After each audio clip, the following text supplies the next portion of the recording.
and a 30 marketing achiever, Saima's career is a masterclass in creativity with strategic insight. Her trailblazing roles at Zomato and an academy, combined with her vibrant YouTube presence and a passion for travel and wellness, make her a perfect guide to navigating the creative marketing landscape. Moderating today's session is Professor Suresh Bhagwatullah, a highly respected faculty member at IIM Bangalore. Professor Bhagwatullah's research, lying on two partly overlapping domains, entrepreneurship and social networks, offers a unique lens on the impact of social capital in business. Get ready for an engaging and insightful session. Please join me in welcoming Ms. Sajid Bali and Professor Suresh Bhagwatullah. Hi.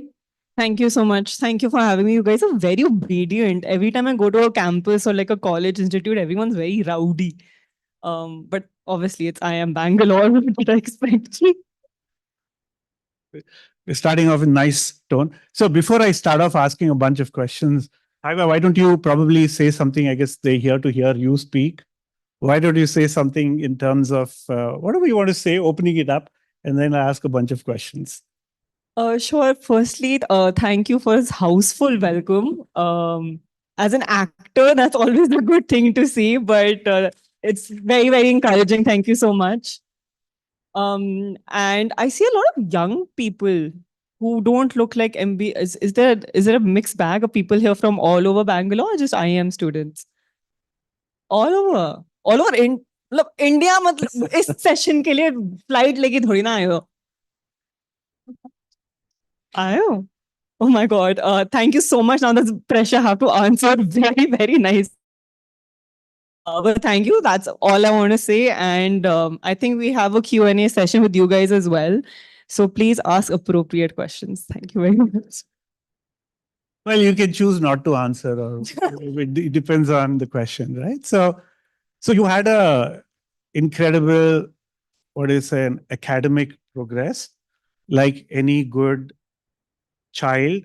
You went to good schools, like you did whatever is expected of you, because I guess most Indian parents would say, do your MBA or do your engineering and then decide what you want to do, because don't try to do these things early.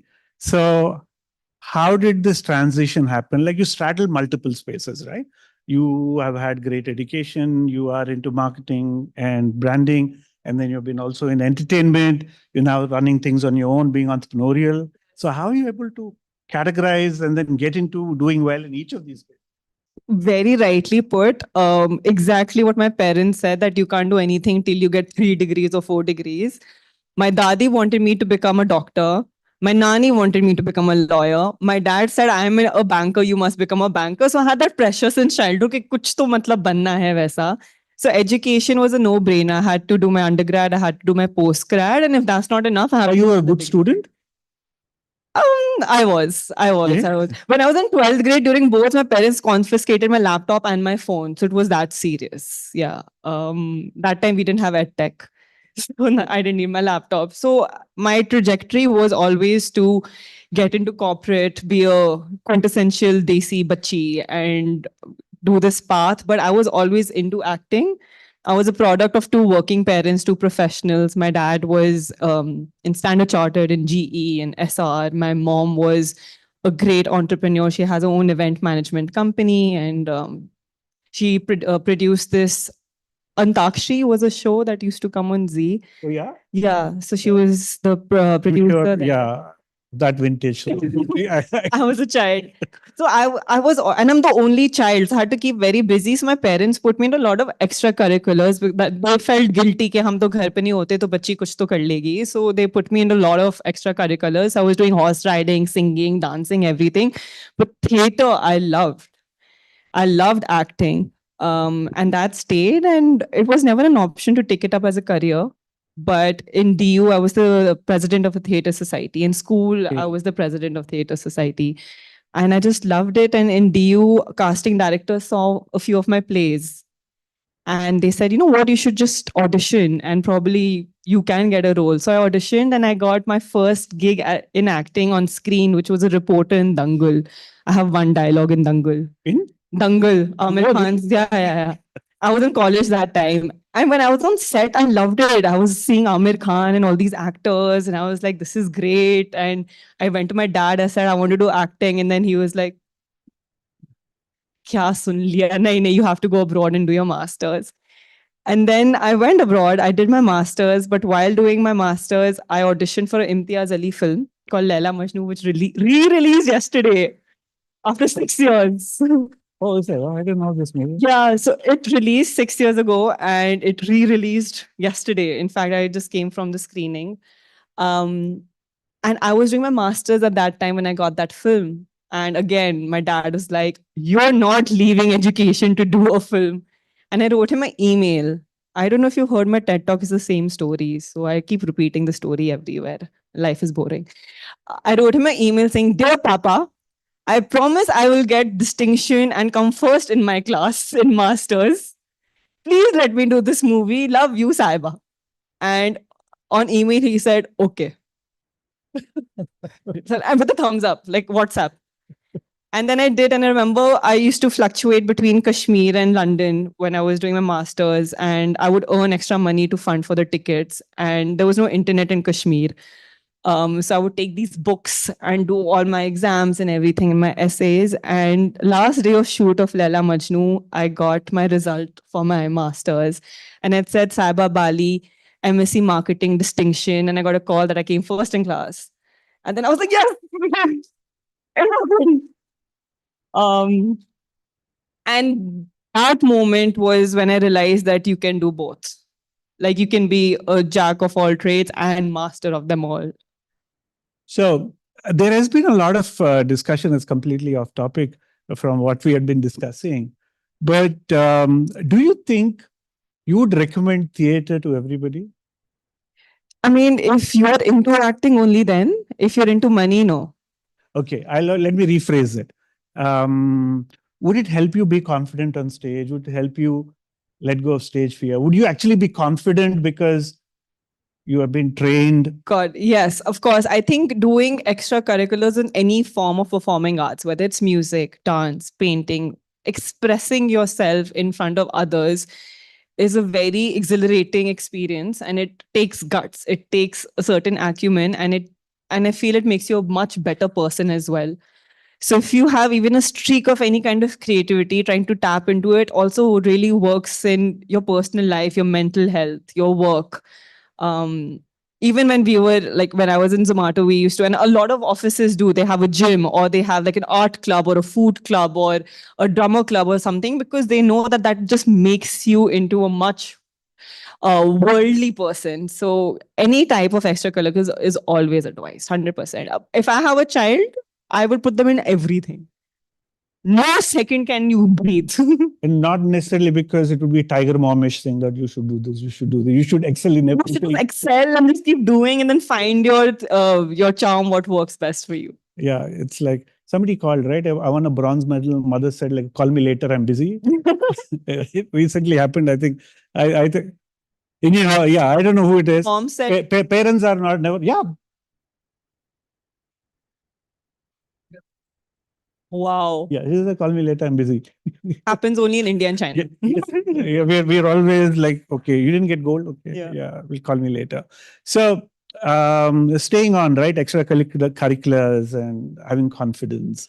So, but you were confident to begin with, or were you a little bit shy and then drama would change you, or like to begin with, you took to stage like fish takes to water? I was the only child, so I didn't have too much at home to look out for in terms You know, of fun. trauma of being beaten up by sisters. No, no one bullied me. This was so sad. So only time I could actually get bullied, or somebody shouting at me, is if I'm out there doing something in front of a million people or thousands of people or hundreds of people. So if you hate this later, you'll troll me later. That's bullying for me. So that's what I think extracurricular did, build character.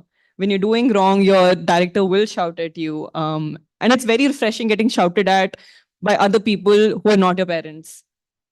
Because I get sick and tired and I know exactly what she's going to say, and then becomes monotonous.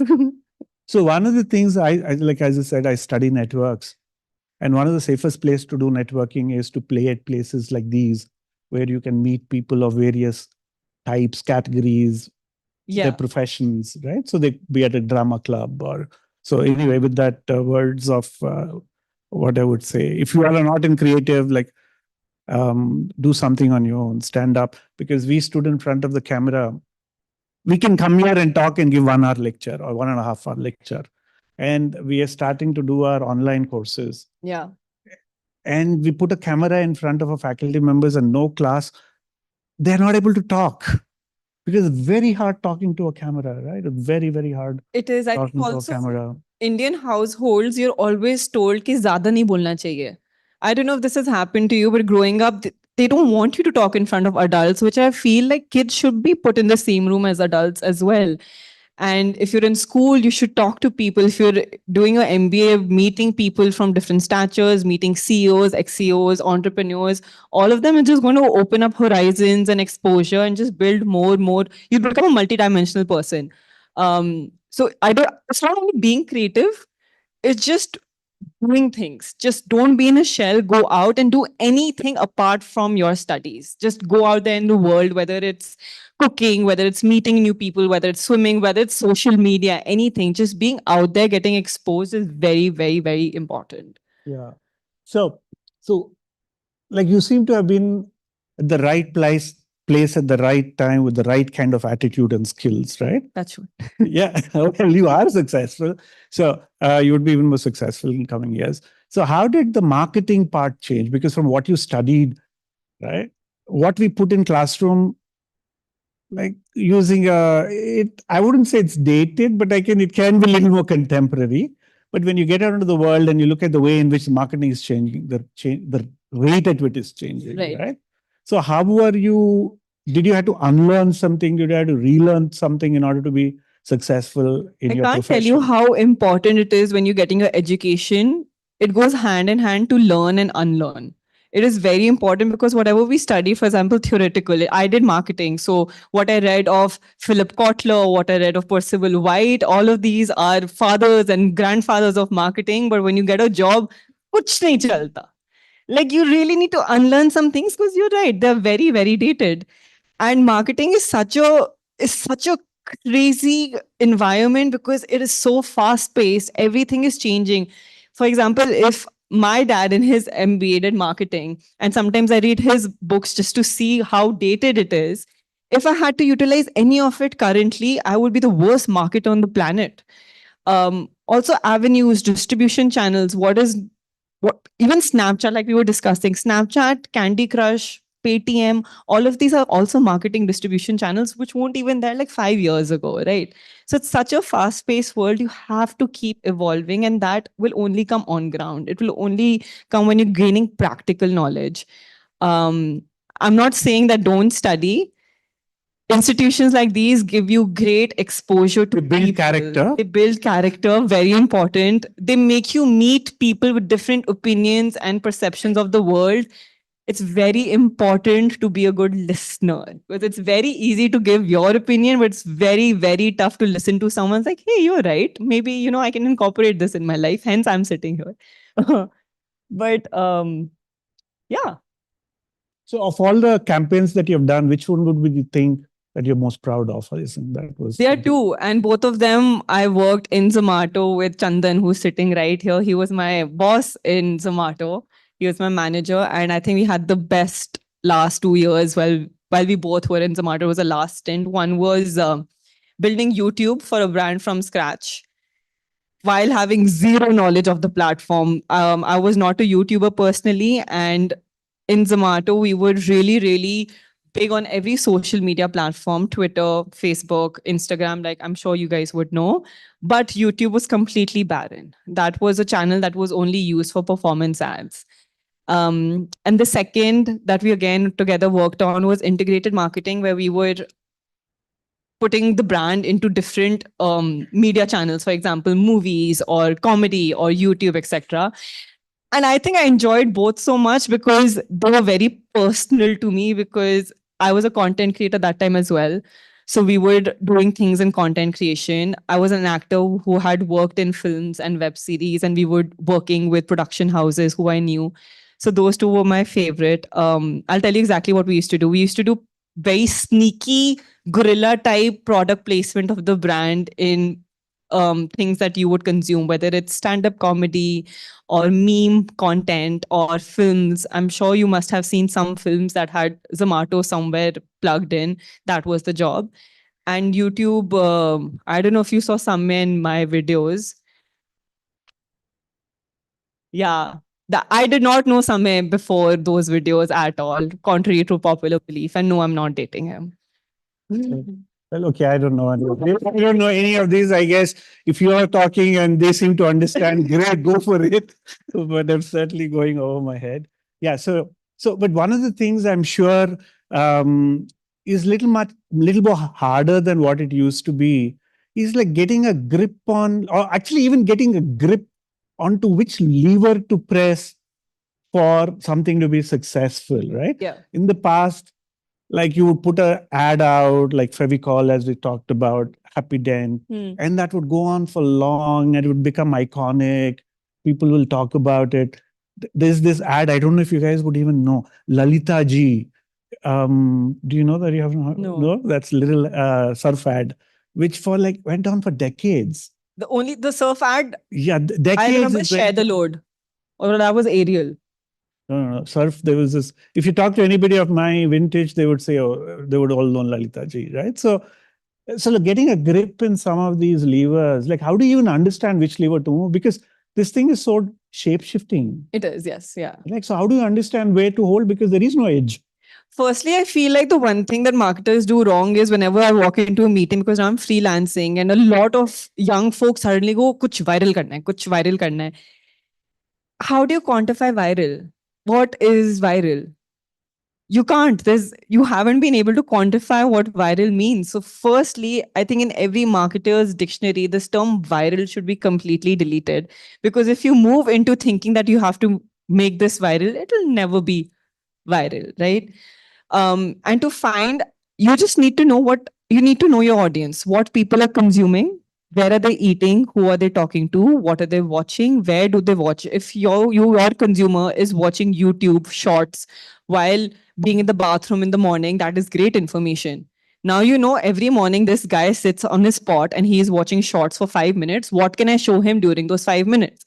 You really need to know everything about your audience and work backwards from that. A lot of things that brands do wrong, especially people who have just started their own brands, entrepreneurs, they like to replicate other brands. So there's this shoe brand called Comet. It's a new shoe brand. If Comet starts replicating Nike, it's not going to work out because everyone knows Nike. Nike doesn't even need to do that kind of branding. But if Comet starts doing really funky stuff, the thing is, people don't know about your brand. So first establish your brand, talk about your product, and then move into this witty, viral, comedic stuff.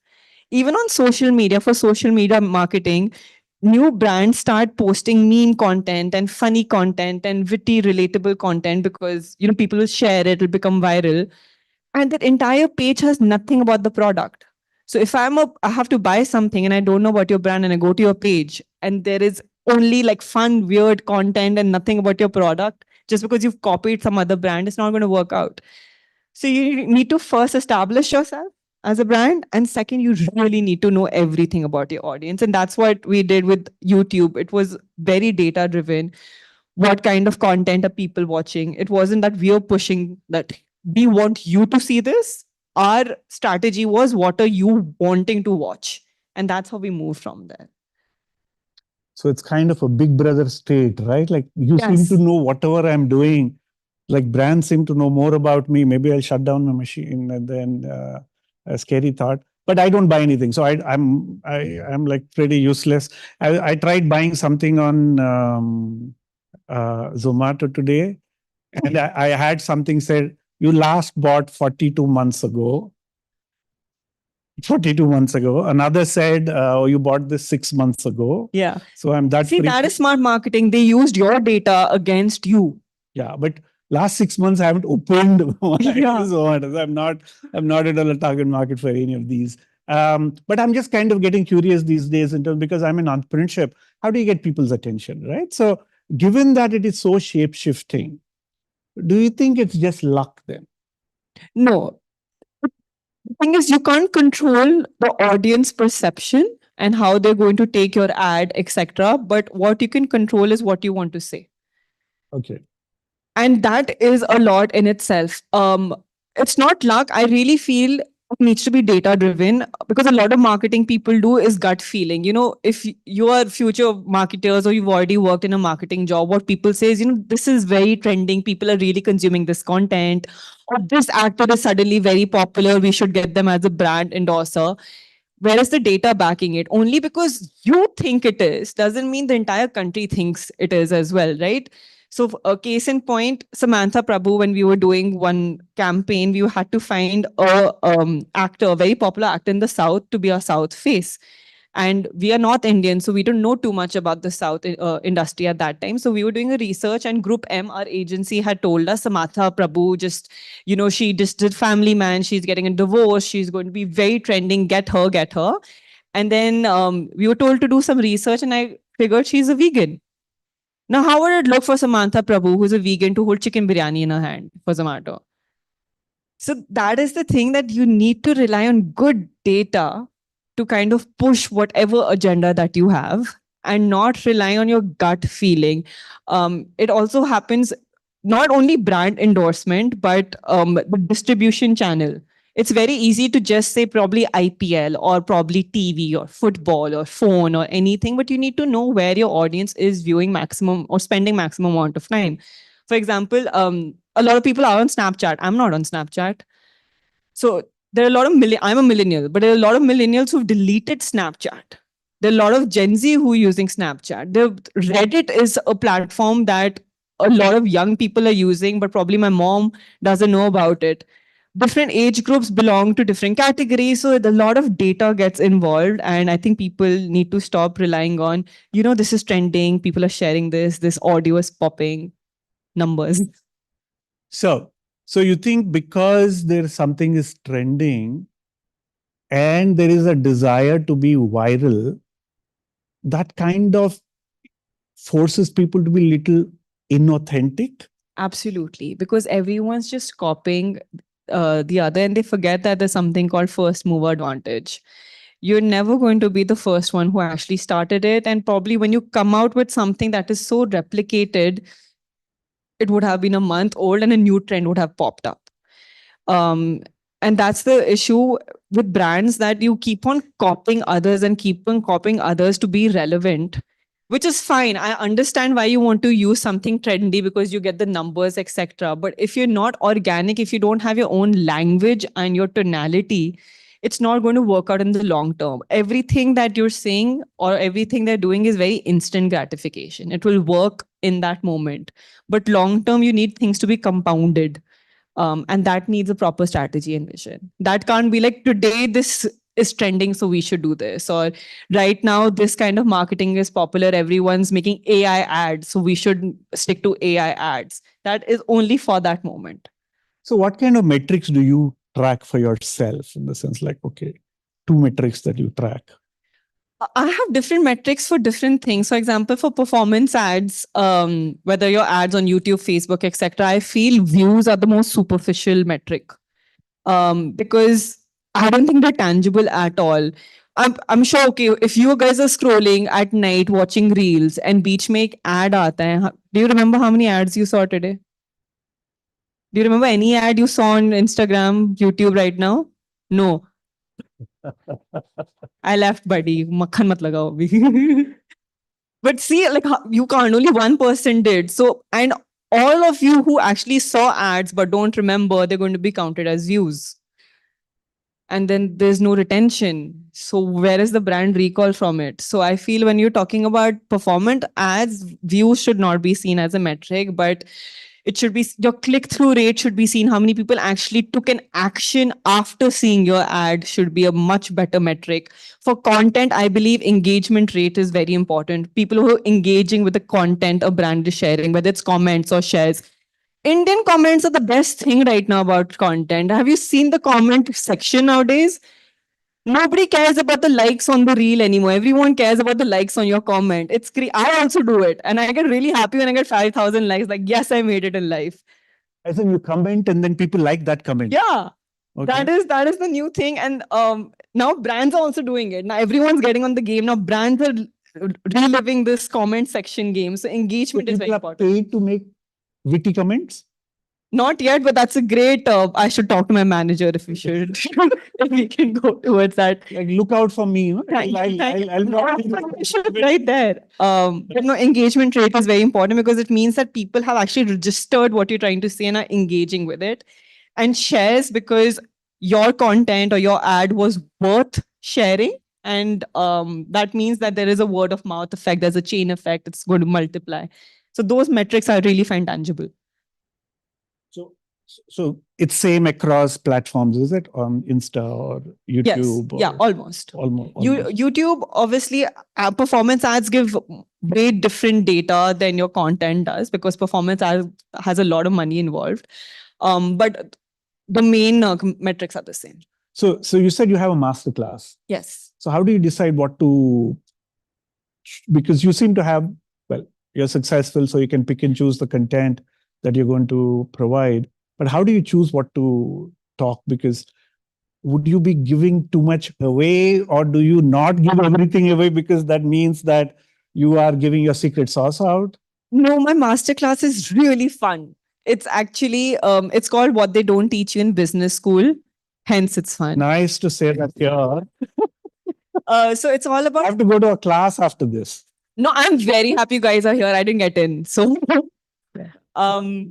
no, so the entire masterclass is about the practical knowledge that one can get through marketing, and it's what to unlearn in marketing. So it's basically my masterclass is Reddit on steroids. You only gossip about brands who are doing something wrong and how you can actually fix it. It's unlearning, and then towards the end, it's learning. So we kind of yeah, it's So you take foot in the mouth of the week and then unpack it.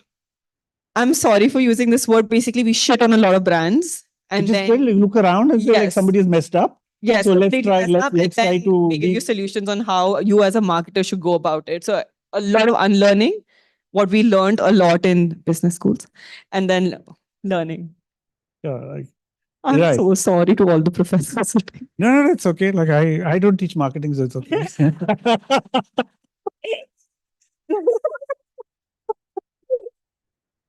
And I will definitely tell my marketing friends what you said. I have friends. I have friends in marketing. I'm in entrepreneurship. You're an entrepreneur, so say nice things.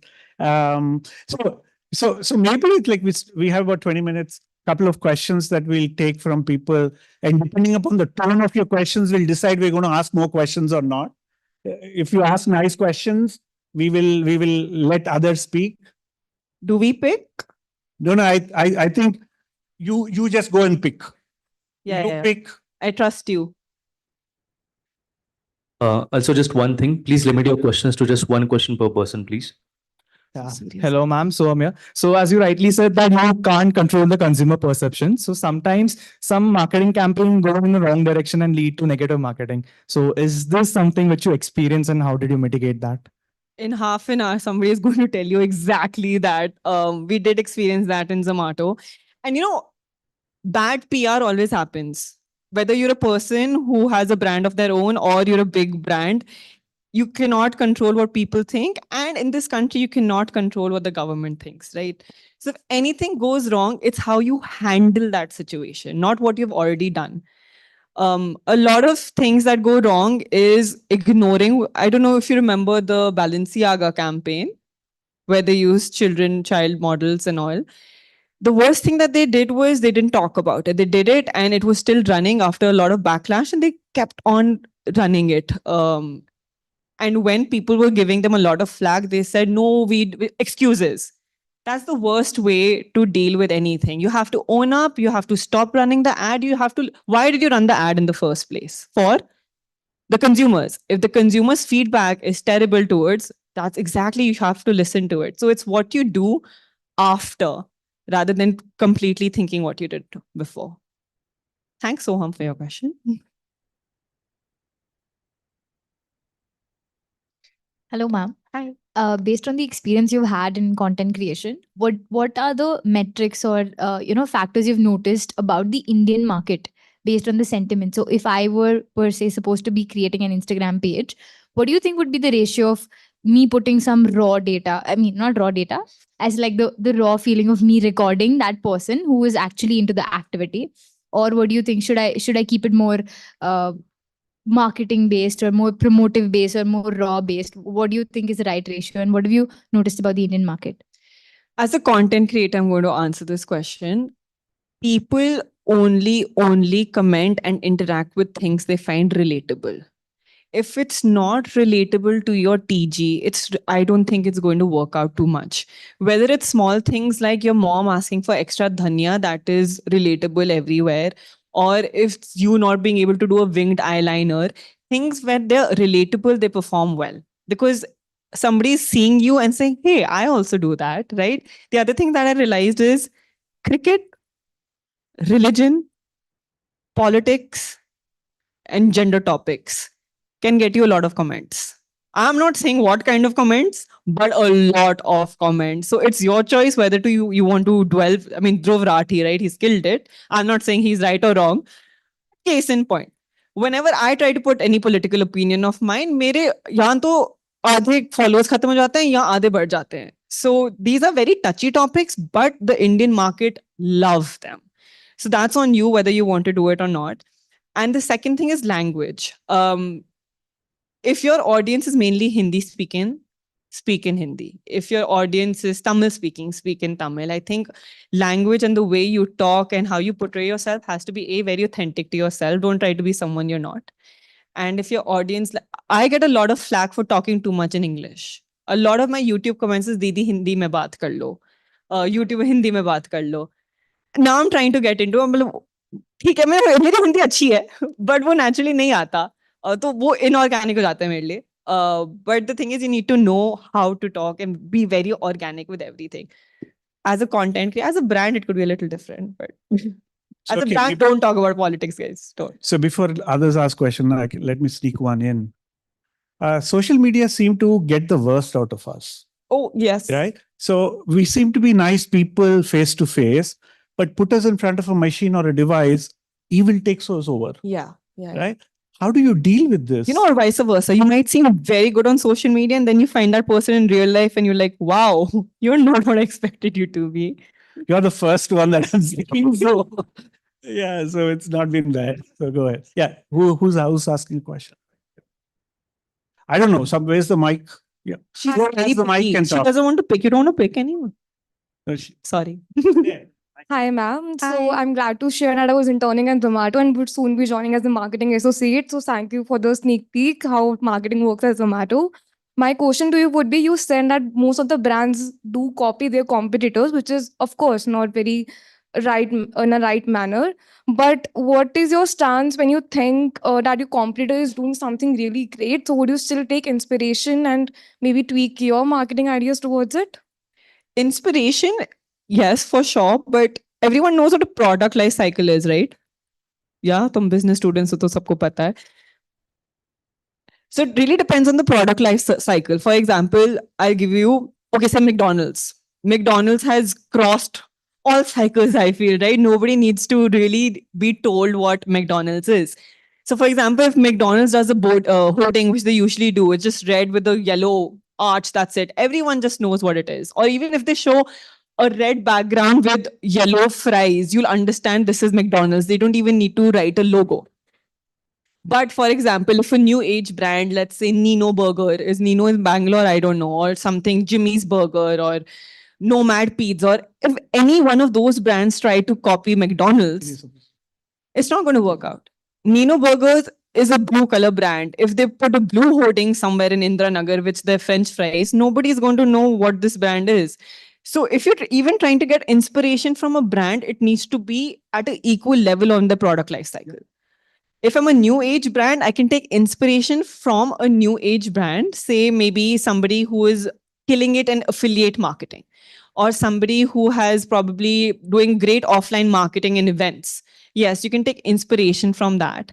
But if you go to a second event, they are going to be there as well. And chances are they're going to do it better than you. So the first thing to remember is, are they at the same level? Are they at the same product life cycle as you or not?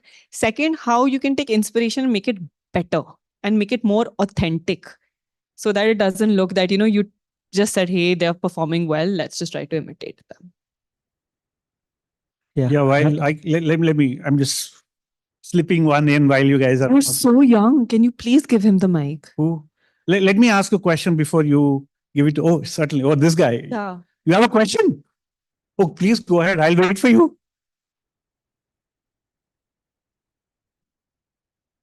I'm so excited for your question. Hello, my name is Aram Narayan. I'm a grade 5 student. So I had one question. What do you think would work better? TV marketing or social media marketing?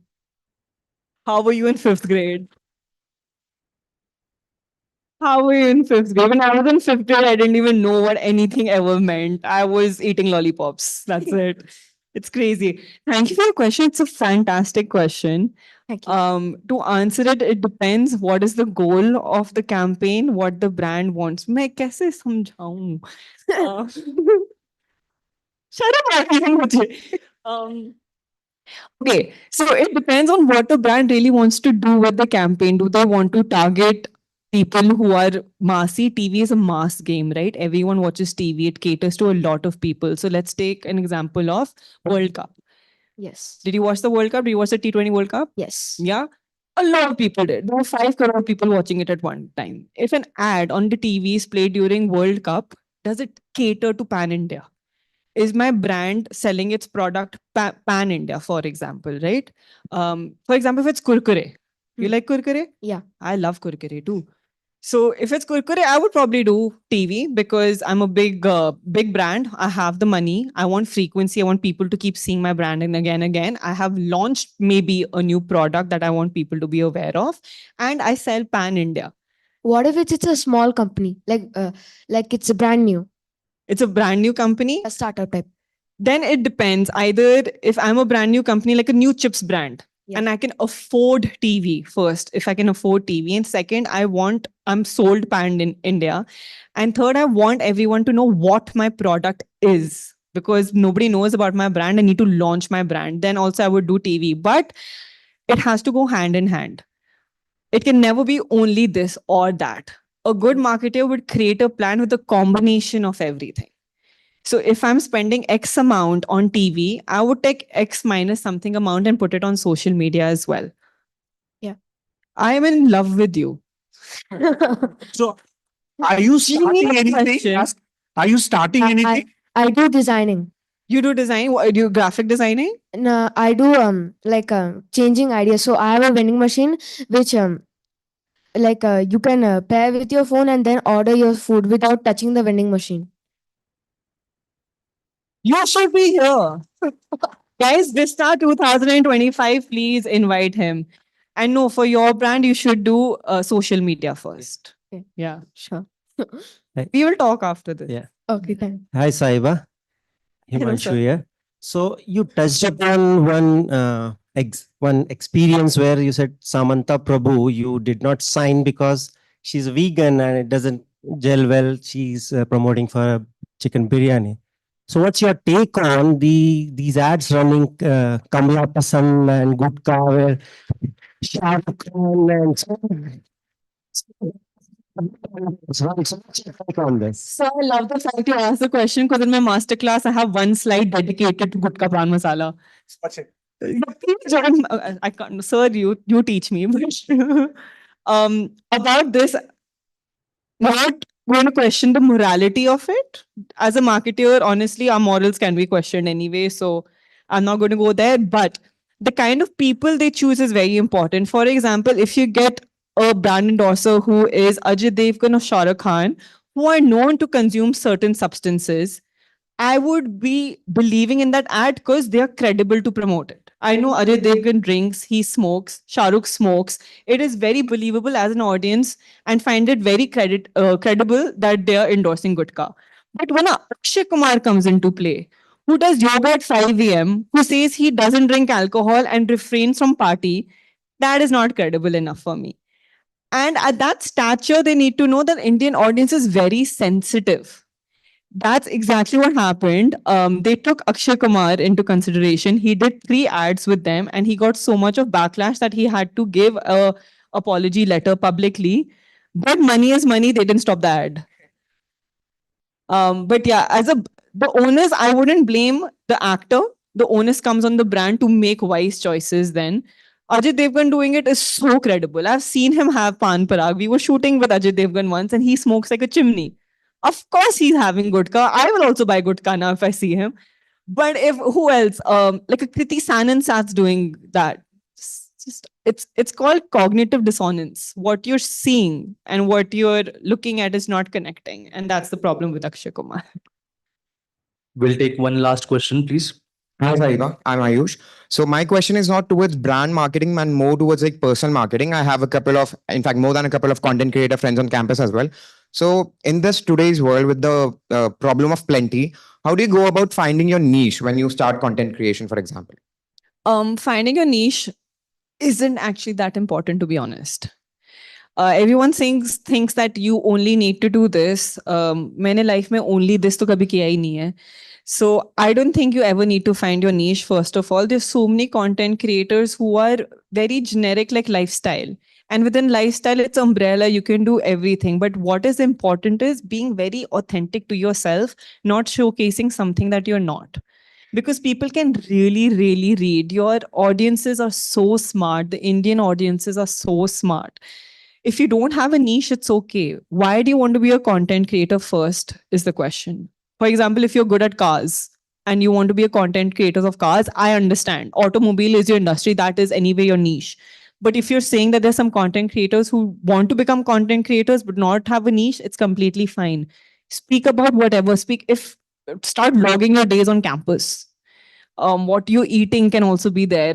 You're attending talks by people. Anything can be there. Niche is a very, very overrated thing. It doesn't need to be there at all. Thank you.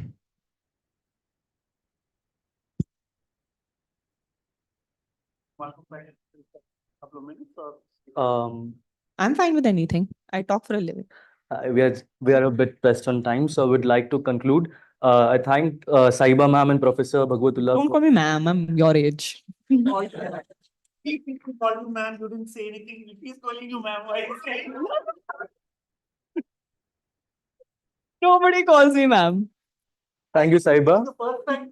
I know. I didn't want to stop while they were talking, asking questions. I said that with you. हंसा दिया मुझे.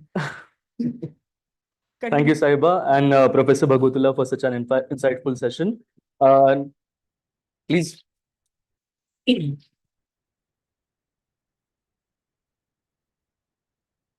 Now I would like to request Professor Bhagwatullah to felicitate Saiba with a memento.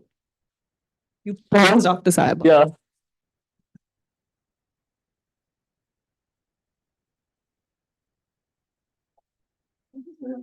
Ma'am.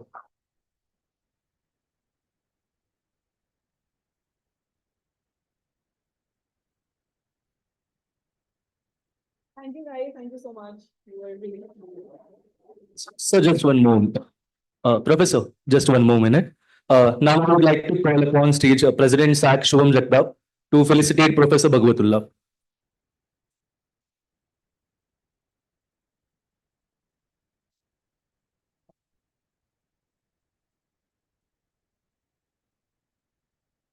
You should also come in.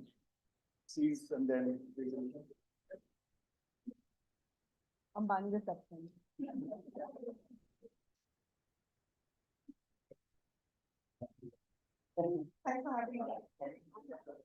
Please stay seated. We'll be starting with the next session right away at 3:30 sharp. Yeah, please. Yeah.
Ready?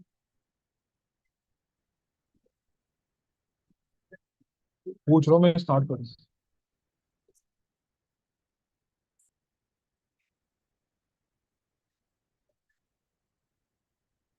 Cyber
Can you just take it?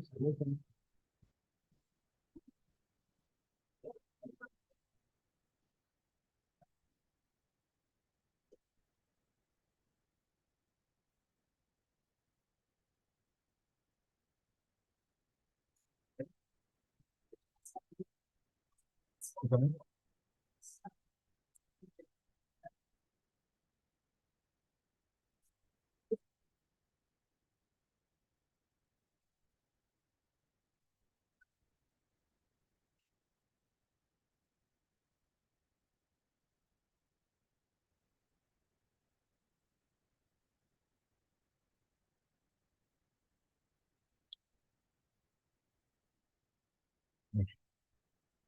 Very good afternoon, everyone.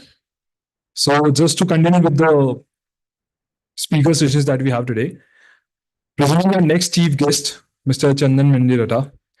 So, uh,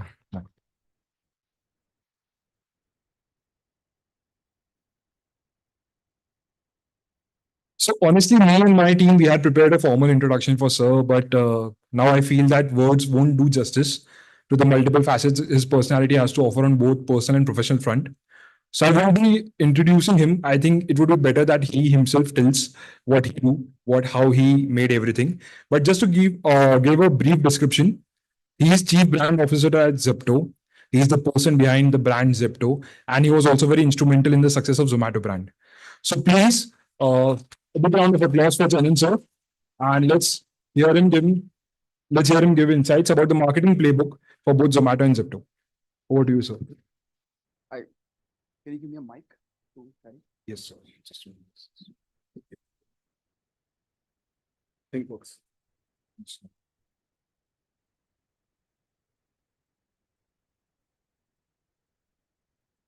एक tab से एक लेना है वहां से कर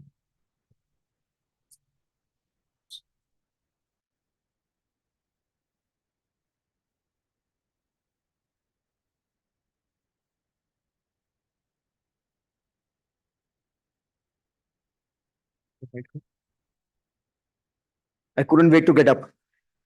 He asked me to sit while he finishes my introduction. And the introduction that he had prepared was the one on LinkedIn, but that hasn't been updated for a while. So it's going to be interesting. That's what I hope to make it. I'm going to be using mostly English so Saiba can understand. What I wanted to know, if so many people are going to turn up as many as they turned up for Saiba session. So when I was scanning, I was trying to find what was the intersection of the audience. But of course, I did not look at the early audience, so I have no data. Awesome. So I'm going to talk about a lot of things, but why I chose this topic because I'm bringing the similar playbook that I used at Zomato to Zepto. A lot of people have started saying that Zepto is trying to copy Zomato. भाई वही same बंदा है तो मतलब वो मैं हूँ authentic हूँ तो वही करूंगा ना ठीक है So as you can see, trying to make it informal so that I can see I'm not old. At least that's not what I feel. So when Saiba, said I'm your age, I was trying to say, but I'm younger. Uh, okay. So, but first of all, just a minute. Hi, mummy. हाँ, अरे वो आपका सपना था ना कि IM जाना है. आज मैं आईएम आ गया.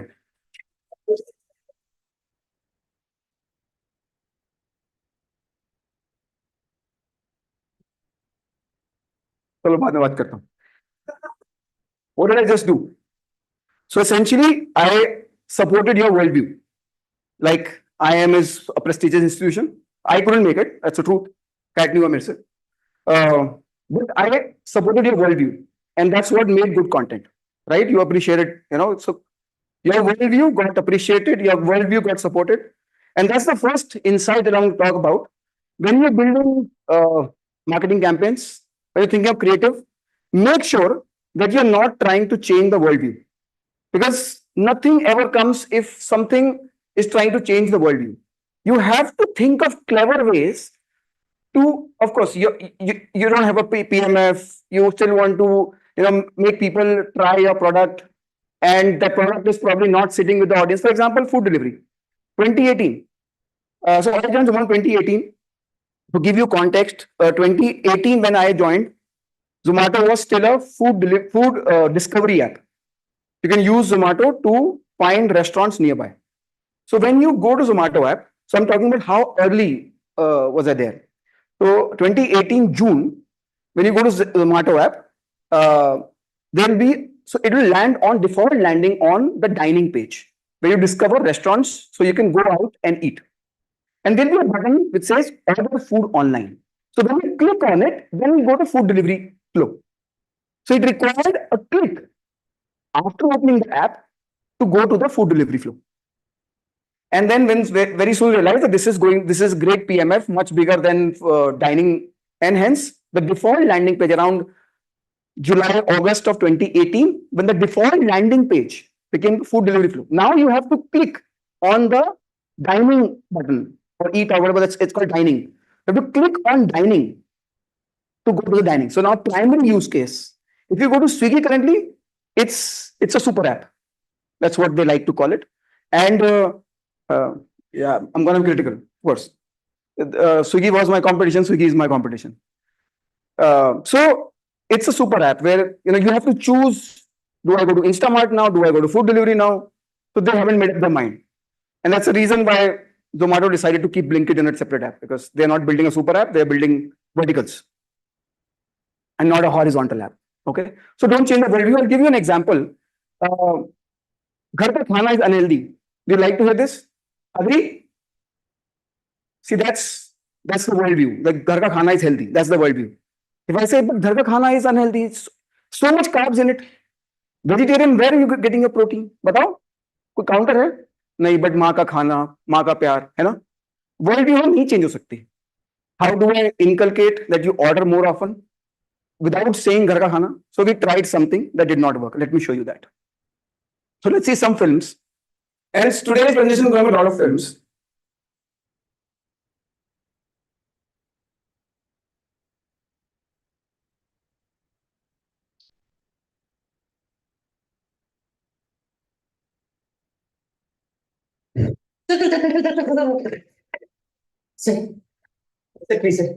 हेल्दी मंडे को आना मंडे मतलब हेल्दी मंडे हम जोमेटो हर रोज कुछ नया तो आज मंगाया दिया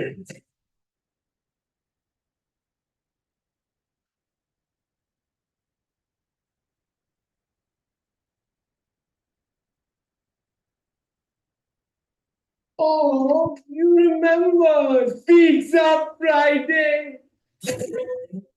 And happy anniversary! Friday, love Pizza Friday on Zomato.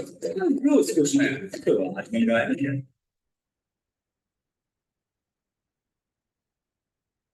So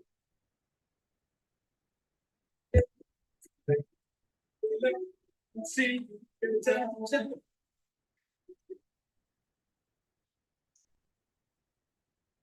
Okay. So we started we made 7 films, one for each day. You saw Monday and Friday. We made 7 films.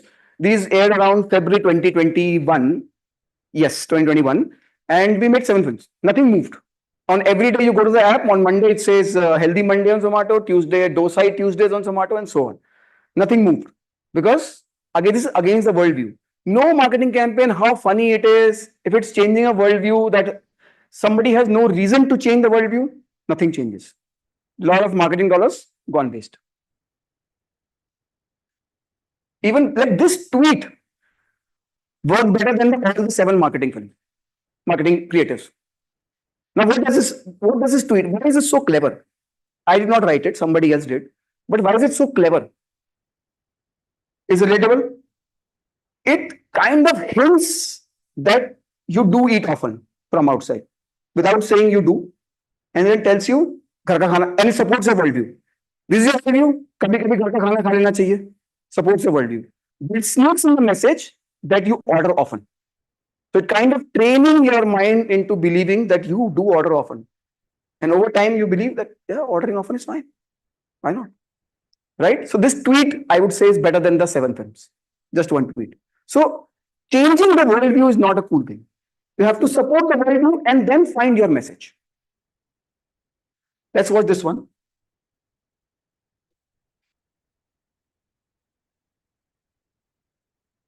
मैं भूल गया कौन सा वाला था. नहीं.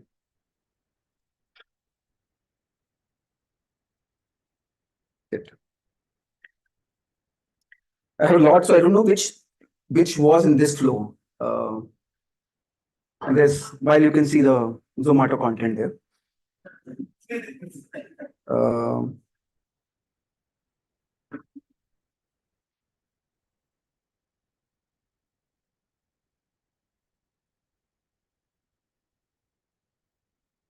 Yeah. Got it.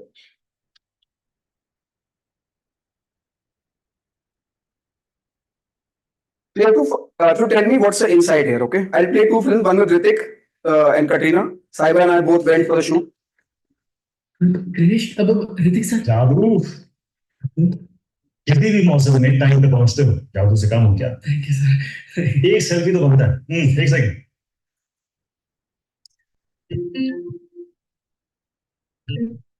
सर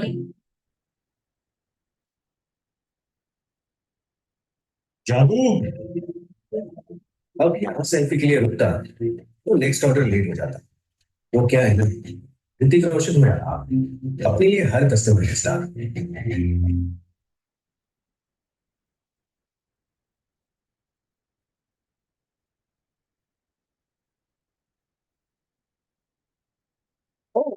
मेरे birthday पे सिर्फ तुम टाइम पे आए हो. Thank you. बात तो थैंक वेलकम मैम. अरे रुको, केक बने खिलाए नहीं जाने दूंगी. एक minute.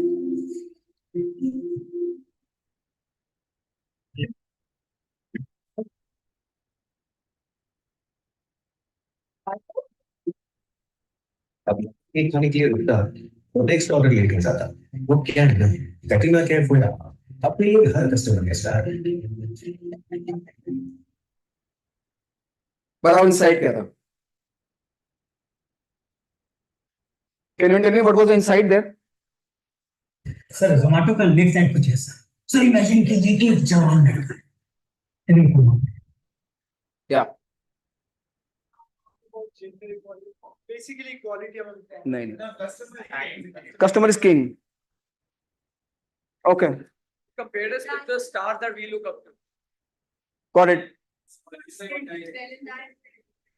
But what do we want to, so everybody's, yeah.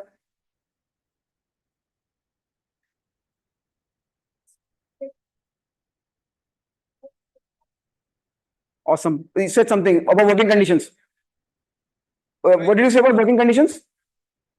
Is it good? Bad? Good. Okay. Now tell me what happened once this campaign went live. Go ahead. Twitter was like, you should treat your. Let me reveal now.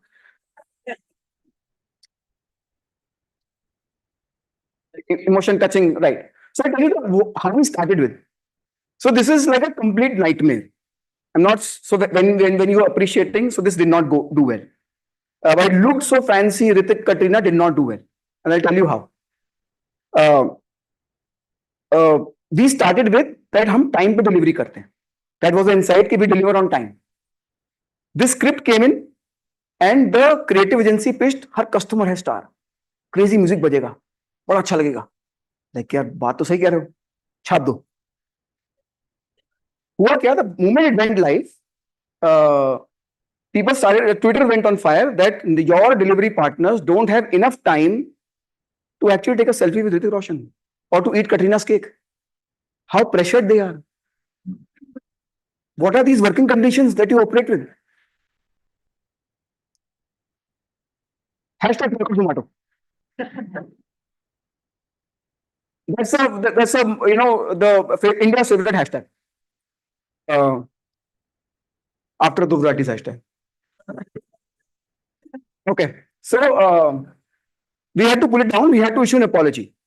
And what Saiba was talking about, whenever your campaign doesn't go, like it goes wrong, it is prudent to actually apologize and admit your fault and actually stop the campaign. It gives you more mileage than you ever imagined. Some companies, I'm not saying Zomato does that. Maybe it does. But actually, sometimes marketers plant small controversies so that I can look humane tomorrow. That I admit my mistake and look humane tomorrow. Classic hack. You appear as fallible. Humans are fallible, and that makes your brand human. गलती हो गई, मान लिया. हमें सोचना चाहिए था. आपने सोच लिया. Thank you. We'll be more careful. So human. ये human brands कर सकते हैं. So while some maybe this wasn't the planted one, I'm saying. But if so, the thing about Zomato versus Swiggy, one example is that Swiggy also does great marketing, but you either love Zomato or you hate Zomato, but you're never indifferent about Zomato. As a brand, you have to at least be somewhere, take a stand.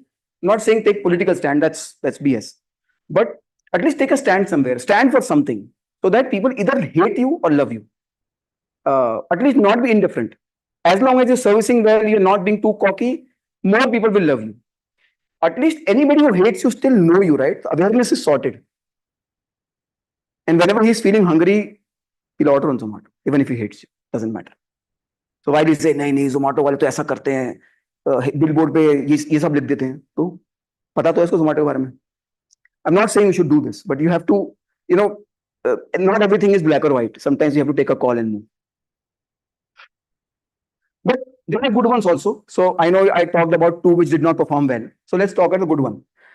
So Chennai was a big problem for Zomato. We were born in Gurgaon. Sorry, they were born in Gurgaon. I'm Septo now. They were born in Gurgaon. We had a great market share as compared to Swiggy in Gurgaon, but terrible in Chennai. Terrible. We did qualitative research. Qualitative research told us that they think of us as outsiders. And that's a classic North Indian, South Indian thing. If you're not talking regional language, then you're not talking to them. And worst mistake the marketers do is make a Hindi film, dub it into the Tamil, North Indian looking people talking Tamil, lip sync doesn't happen. Better is to not dub it, not show it to them. At least you're not alienating them. Yeah, I don't even care about you. I do not even think about you. The creative agency or the agency just dubbed it in your language and take it. Here's the creative. You take creative. Kannada, take creative. Don't do that. If you don't have a creative, don't show it to them. A static creative with a good Kannada copy or a Tamil copy will do better than a Hindi creative dubbed in Tamil. First of all, the insight will be very North Indian. And yes, North Indian insights are different from South Indian insights. And yes, I understand there is Kannada, Malayalam, Tamil, Telugu. So I'm not generalizing. Informed marketer. Okay. Let's talk about Chennai. Chennai, there was Uber Eats, there was Zomato, there was Swiggy. Zomato's market share was 18%, the three-player market share. Did quality research. They don't think of us, they think of us outsiders. They don't care about us. Our service, their service sucked. So we did a campaign, first of all. And when I say marketing can't solve every problem, RTBs, reason to believe, why you what you're saying is important is important. What are the reason to believe, right? So first they fixed, well, I was there, so I fixed the supply and ops, right? So restaurant onboarding, ops, rider delivery, rider hiring, that was sorted. Once we had the hygiene, we did this campaign. I'll show you the video. So it will be in Tamil, so only Tamil people will be able to enjoy it. We never dubbed it in any other language. This is a Tamil insight. You'll see a lot of Chennai in the film. Folks from Chennai. Awesome. 90-second creative made for Tamil Nadu. By the way, in Tamil, Summa Semma means simply superb.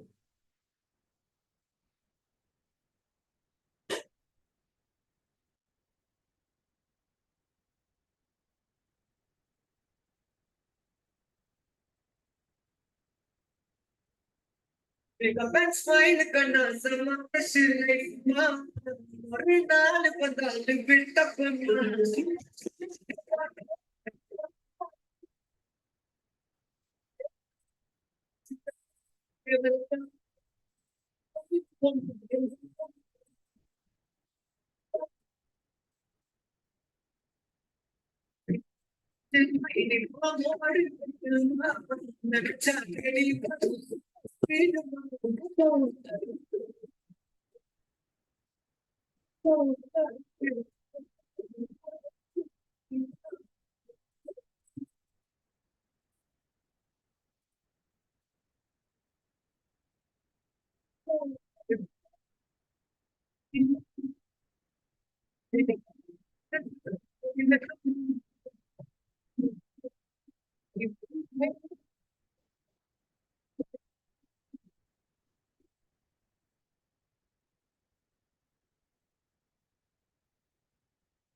So some of you may not understand. Let me explain. There were a lot of Chennai in it, a lot of insights from the Tamil markets.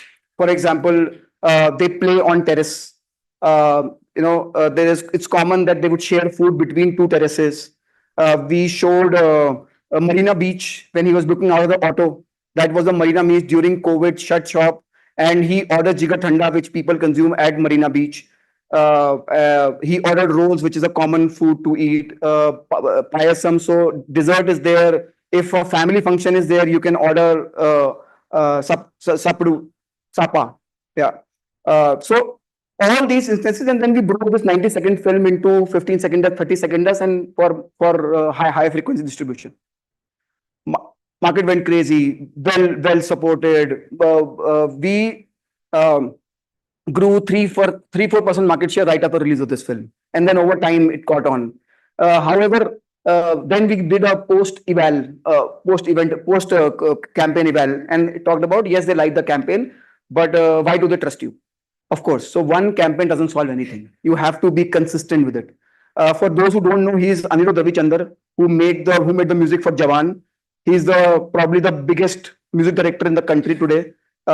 He's nephew of Rajnikant's wife, superstar Rajnikant's wife. Yeah. So and he's like the goat in music industry. Yeah. So let's watch this one. Find the insight here. This we now, after the success of Tamil markets, and again we were now looking at Telugu markets, which are like the biggest of the South Indian markets for us. We were very lucky to have signed up Allu Arjun just before, much before Pushpa's release. But this film went live, like we shot after Pushpa release. So we signed up at a pre-Pushpa rate.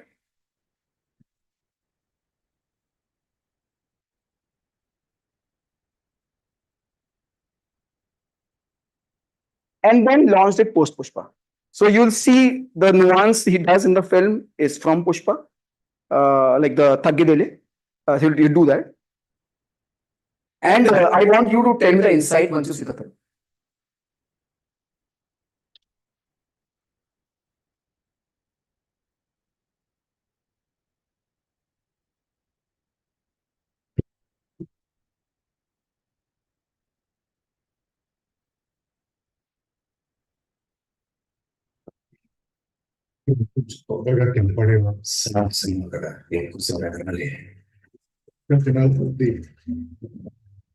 వచ్చి restaurant move చేస్తారు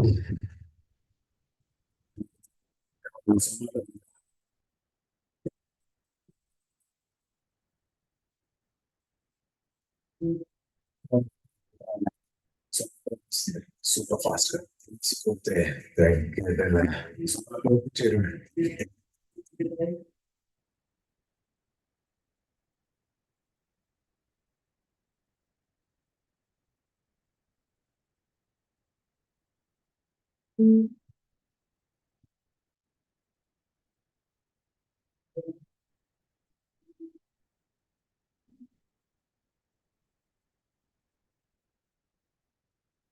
కొంచెం fast గా చేద్దామా?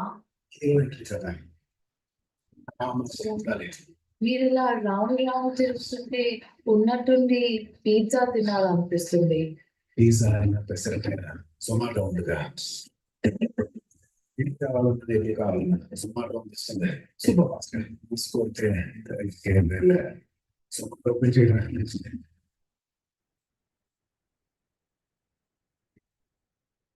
What's the insight?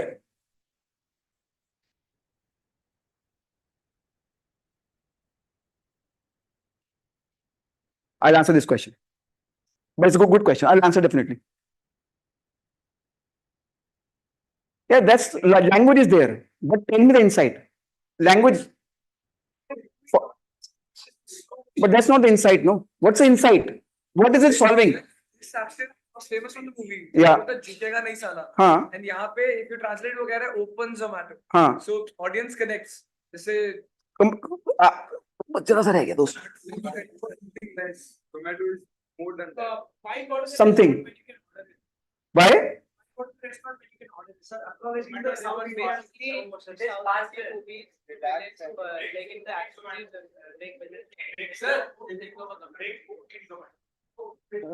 Almost there. Almost there. That's great. So that's an underlying message. Great. I think both of you are very close. But can you? Anytime that's fine. The movie में बोलता है झुकेगा नहीं साला. At the same time वो बोलता है कि पर Zomato बोलते हैं. ठीक है, मतलब you're getting there. हाँ? हाँ वो तो.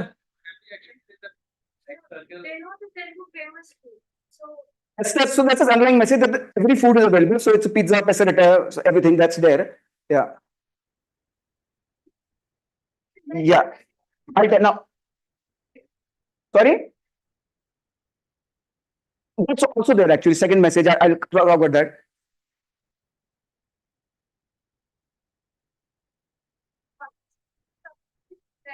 Perfect. So let me explain. So the insight was that people order often on occasions. Right? Hear me out. People order often on occasions. And so Diwali, Holi, Mother's Day, not Father's Day, Valentine's Day, and I'll talk about Father's Day. It's very, very dear to me. Right? Valentine's Day, we see order spike. But how can we think of more occasions? We thought craving is a frequently occurring occasion. So let's play on cravings. So the insight was मन किया Zomato किया, right?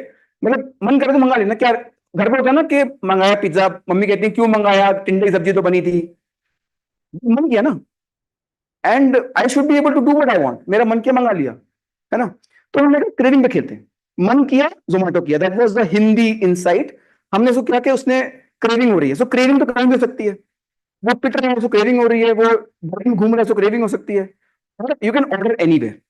So that's message one. If craving strike, तो वो यही बोलता है, जब decide कर ही लिया है, that's what he speaks in Telugu, जब डिसाइड कर ही लिया है तो by settle.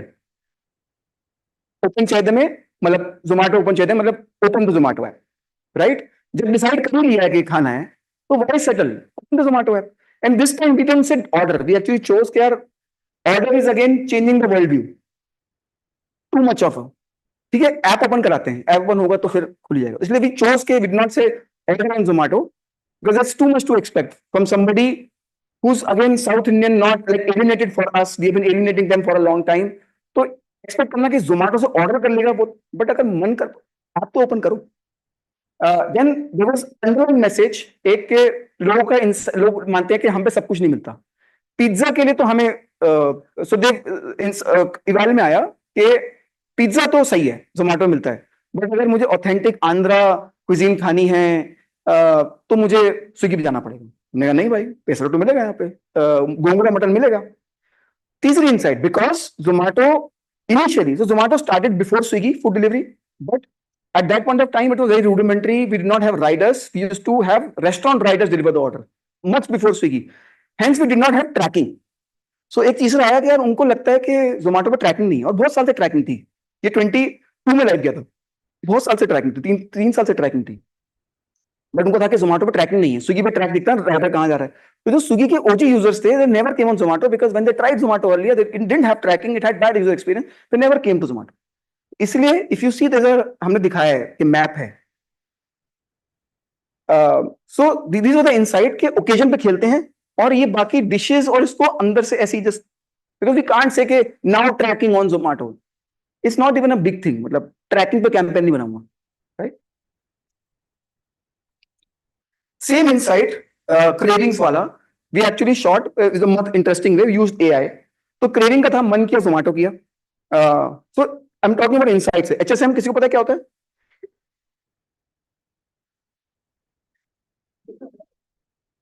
Hindi speaking markets, okay? So HSM is commonly used in marketing jargon as HSM market के लिए क्या बना है? HSM is anything but the 5 states, because we say, because Gujarat can speak Hindi, though West Bengal speaks Bangla, but it can understand. So these are collectively known as HSM. So the idea is that we wanted to make it more personal. कह दिया मन किया जोमेटो किया, ठीक है, but more personal कैसे? Let's say burger खाने का मन किया, बैंगलोर में है तो ट्रफल से मंगा लिया। सो 3 वेरिएबल्स, क्या डिश है, क्या सिटी है, क्या रेस्टोरेंट है। तो वी लुक द डेटा कि what dish sells in what city from which restaurant, and we made some 110 versions, 110 videos, which actually we made about 500 videos for every city, and some cities had more videos. So for example, North Delhi, South Delhi भी हमने कर लिया था। So we actually made some 500 odd videos. The 3 videos were different. So I'll show you the video.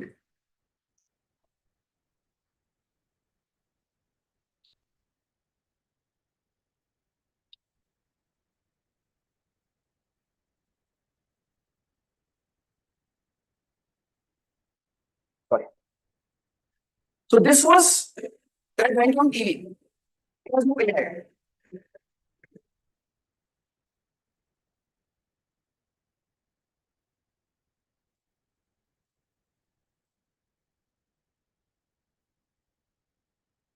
ये किसने बनाया? मैंने। ताकि बड़ा मसाला खाने का मन किया तो मंगा लिया।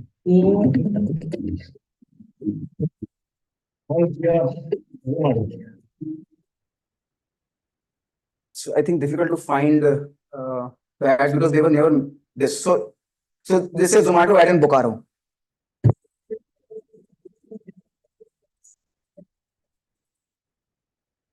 ये किसने बनाया? मैंने। इडली का मन किया बोकारो में तो मैं कॉफी हाउस से मंगा लिया।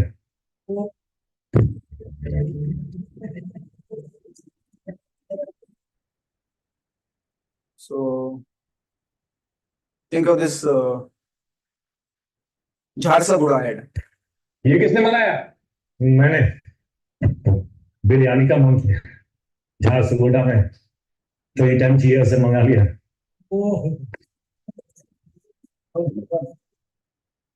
ये किसने मंगाया? So biryani is the most consumed item in Jharsuguda, and the most common restaurant for biryani is that Eat and whatever that was, right? So that's the insight.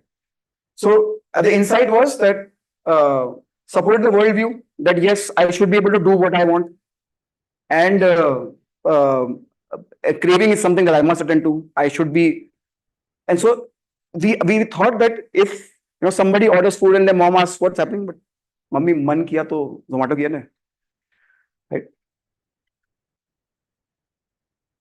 So yeah, now coming to Zepto, Father's Day. Father's Day, the insight came from within the team. Insight was beautiful.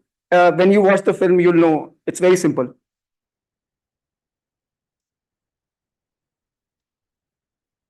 Did you see the Father's Day at Zepto recently? How many remember? इतना पैसा तो खर्च किया था. No orders. We'll be here till late. You handle the kitchen, I'll make the deliveries. Final periods? Yeah, it's almost like I forgot about periods. Because Stay Free Secure Excel's Leak Lock technology protects you for up to 12 hours. Stay Free Secure Excel. Your day, your way. यार ये ads भी नहीं. So first of all, हमने Zepto का ad दिखाया Zepto की film में. यार ये एड्स भी नहीं. I love you. मुझे आपसे कुछ कहना है. Man, I love you. Love you. Please. You want to share please.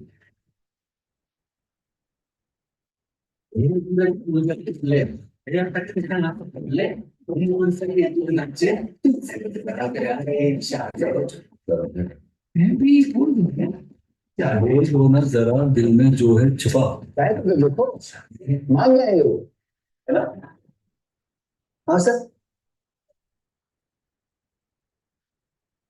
पापा वो I love you पापा.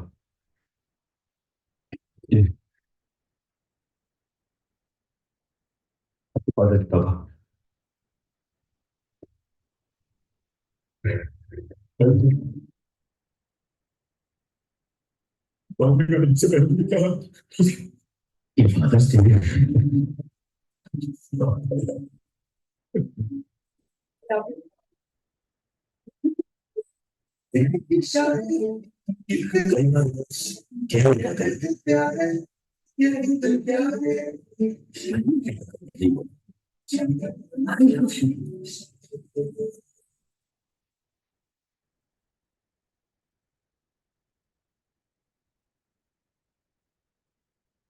Insight came from within the team, from somebody who had lost her father, and she said, "हम अपने parents को, fathers को कभी I love you नहीं बोलते, mom को बोल देते."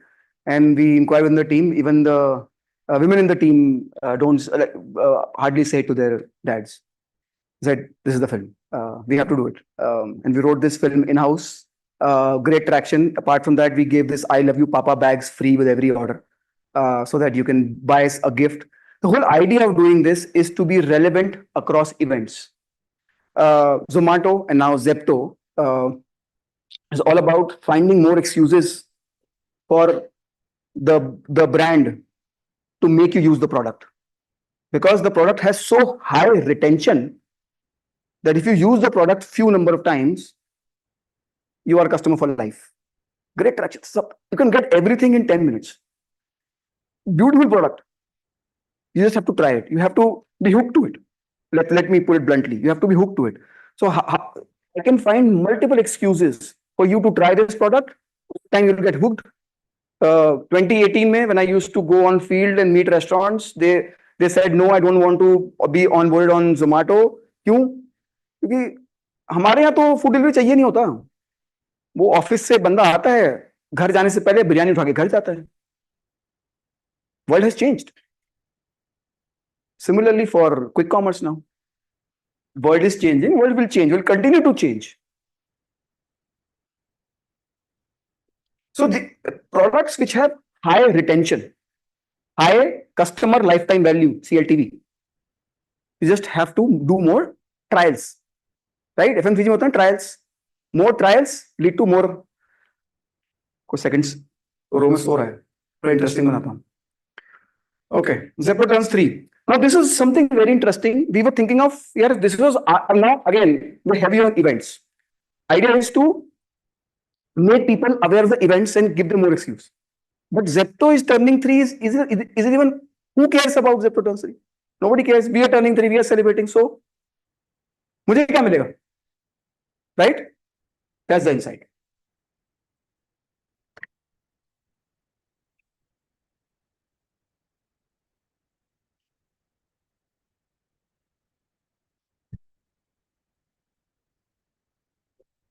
ನೀವು ಟೀ ತಗೋತೀರಾ? ಬೇಡ.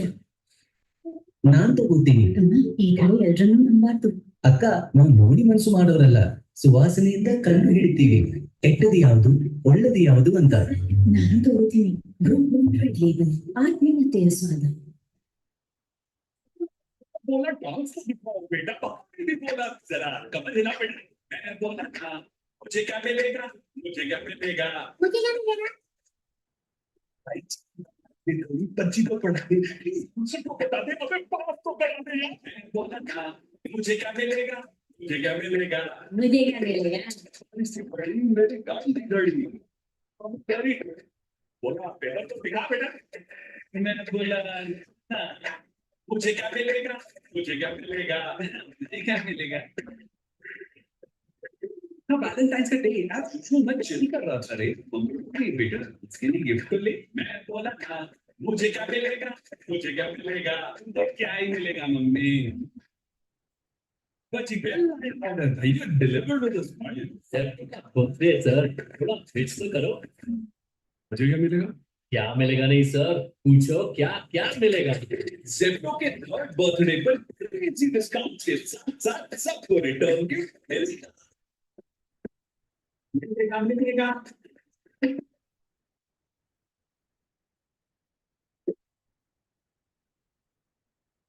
So we like took a rabbit out of the hat, made occasion which nobody cared about, and that was the insight. Because you don't care about, we have to give you something, return gift. And this box, if you go on YouTube now and search for Zepto box, you'll see so much organic content. We distributed 8 lakh boxes in 2 days, almost 1 million boxes. So many people did unboxing on videos. YouTube is full of organic content. Everybody wanted to order on Zepto just to get what is in this box. Yeah, just send me this box. Everybody is posting video of opening the box. This box, my box has this, my box has this. Crazy order upside. We acquired so many first-time buyers. Crazy. So we thought, let's give something, and then we made this thing a thing. That was the idea. So let's play a game. So this is something I'm very good at. If you tell me your journey, I can tell you 20 years from now what you'll be doing. Crazy? Who wants to volunteer? Yeah, I don't have that skill. Come on. I'll tell you why I did that. Basically, I gave you a hook, right? Which you all latched on. They're essentially building content. And that's my next topic. Some learnings that content over ads. Ads have been happening for a long time. But if you see, these are all content pieces. These are not ads. Why I say content? Because they're engaging. You want to see, there's a payoff in the end, right? And ads have to have a payoff in the end. Why should somebody wait to watch my 90-second Mujhe Kya Milega? There's a lot of high completion rate for the Mujhe Kya Milega, because song hai to. Song is a hook. Now I'm hooked. Here I can vibe on it. This is what we recently did in partnership with Boat. Again, insight was that Boat is on Zepto. You can order Boat on Zepto. So you've seen, right? Yeah. Interestingly, the brand head of Boat is ex-Zomato. And hence we jammed and said, yahi karte hain. And it came over like a 15-minute call. You say, yeah, let's do it.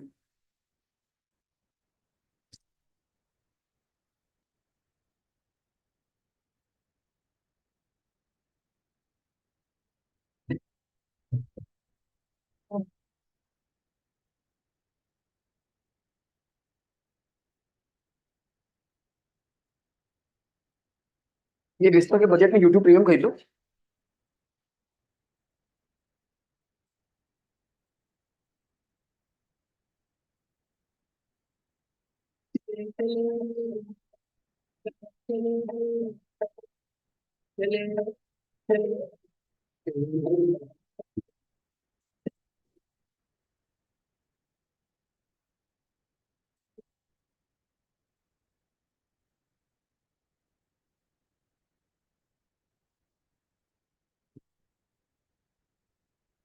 That's it. Simple. Literal. This is like one of the organic content.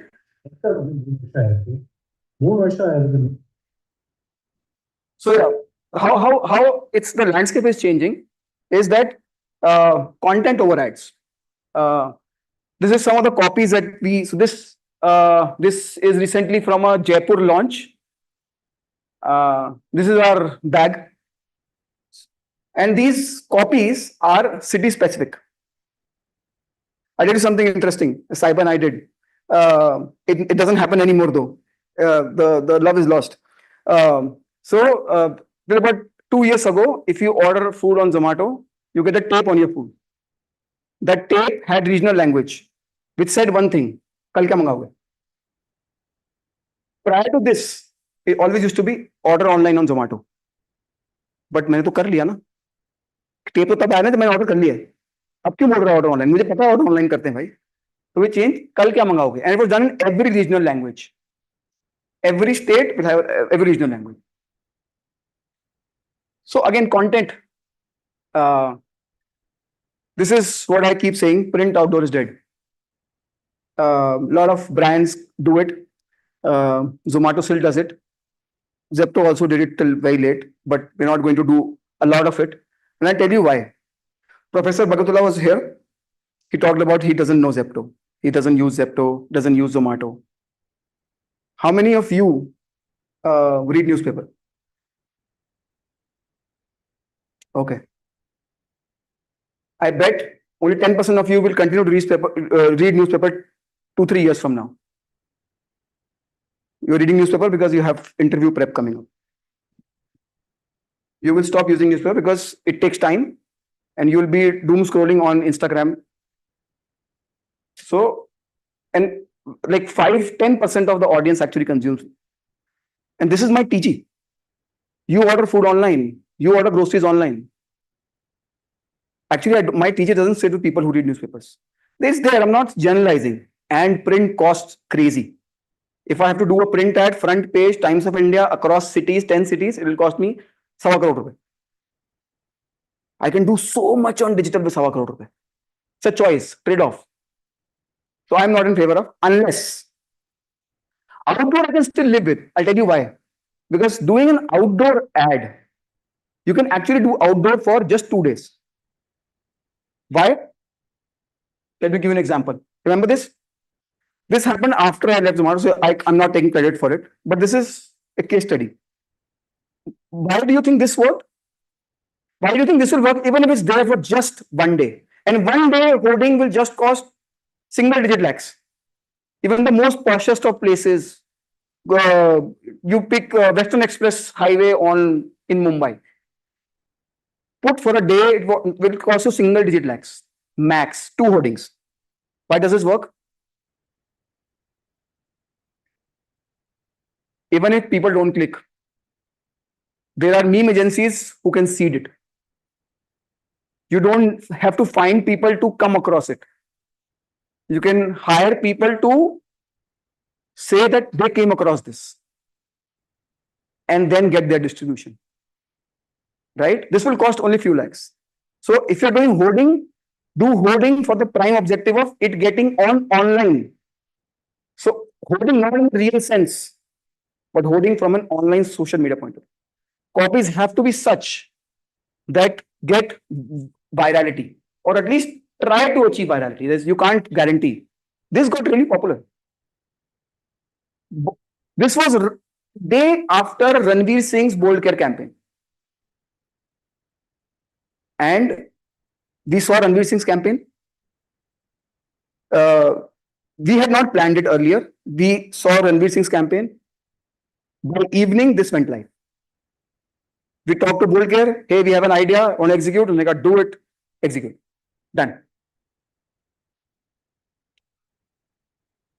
So, and one message: learn social media, especially LinkedIn. This is one thing that brands don't use at all.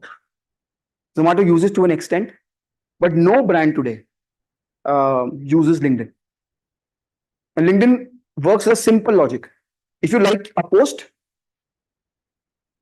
it shows up in your followers feed. If all of you can actually make Vista trend on LinkedIn, if you all get together in a room and like a post, your collective distribution will get escape velocity. Of course, you have to have some people who have crazy distribution. So companies, CXOs who have large distribution should do this. We are launching our Rakhi campaign tomorrow.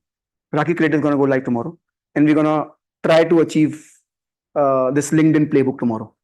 So we have kind of prepped the entire team. Tomorrow when they go live, all you have to do is I'll paste the link here. Just like. It takes a click. That's it. Everybody.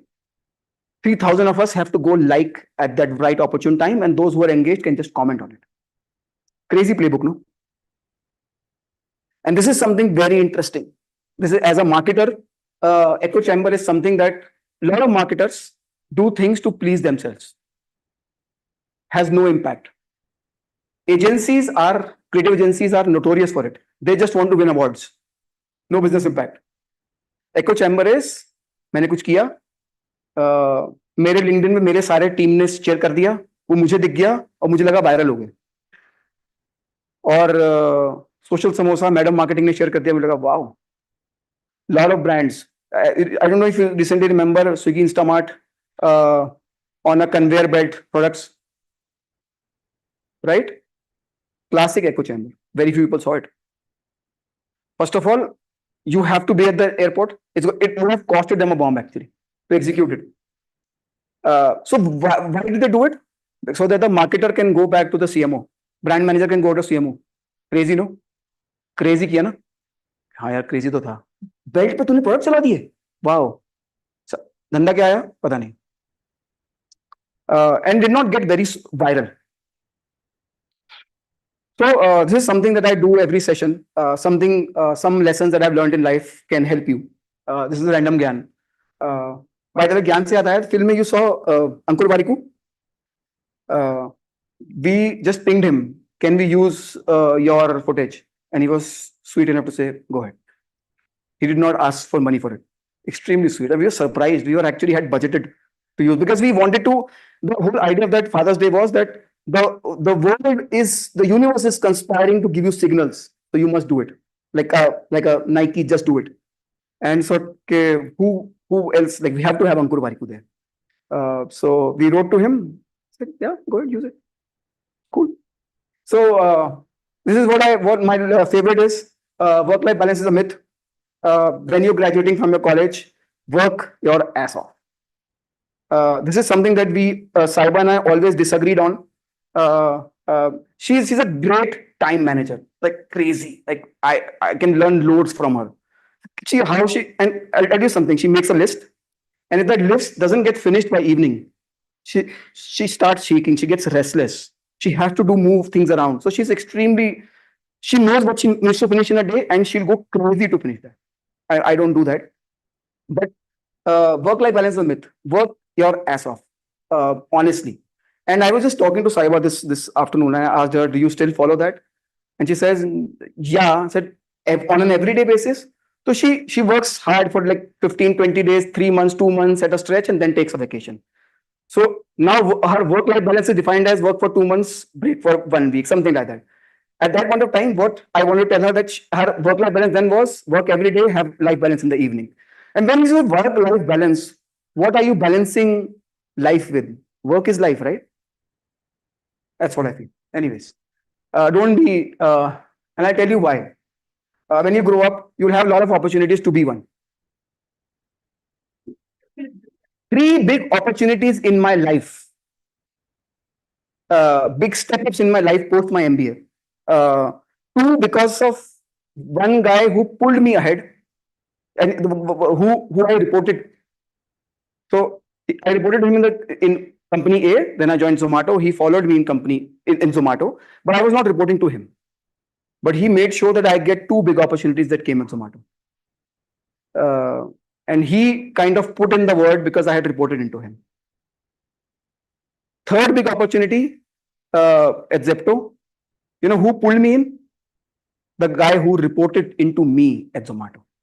He joined Zepto and he talked to the founder, said, we have to get him. I wasn't even thinking about it, and I got a call, come join Zepto. I joined. Three big opportunities in my life, changed my life, these three huge step ups. And I'm telling you, three huge step ups can just put you on a different trajectory. Happened, I got incoming calls from these three opportunities. Two from the person I reported into, one from the person who reported into me. Had I been this person any of the days, this wouldn't have happened. And I would have never known what I missed out on, because I would have never known. Be nice to people. It will pay off like anything. Trust me on this. This is important. Tough time in minute. सबकी फटेगी. ये होगा आपके साथ. Be ready for it. सबके साथ होता ही है. मैंने सबके साथ देखा है. अपने peer group सबके साथ देखा है. Tough time will come. Compound on one thing. Pick one thing that you're great at and keep compounding on it. Keep learning. Be better every day. This is extremely important. Build trust. Be a trust virgin. That's what I say. Don't cheat on anybody, including your partner. Yeah, never. And you'll do well in life. Never. Be a trust virgin. Like zero. If you own something, you'll find the time for it. So if you're not finding time for it, you really don't own it. Remember, ownership biggest bandwidth.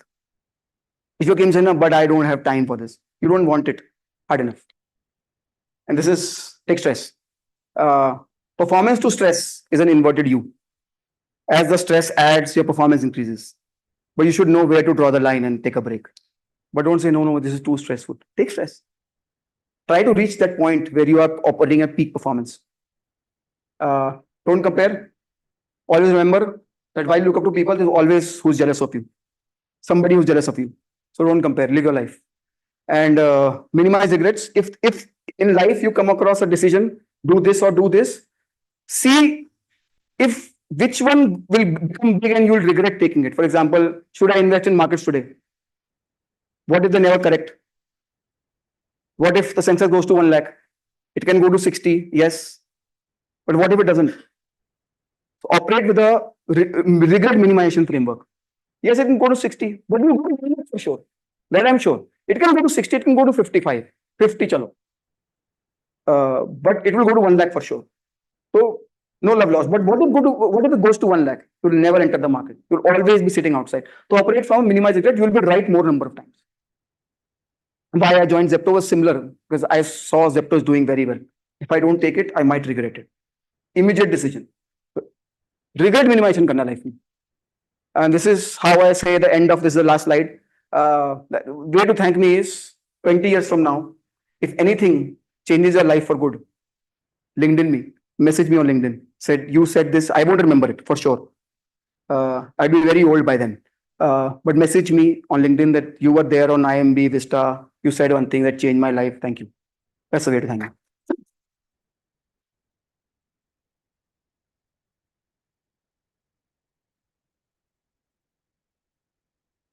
That's it.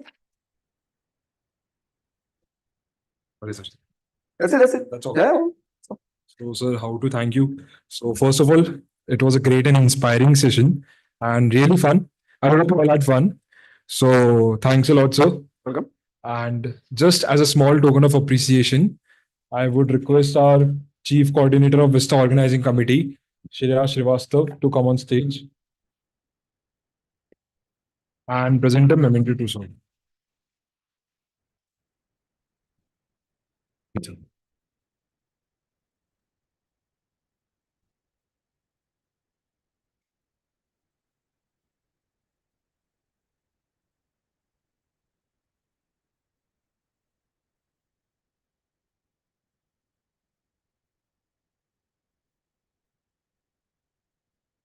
Thanks a lot, sir. And since we are running a little late on time, we won't be having any question answer round. But Yeah.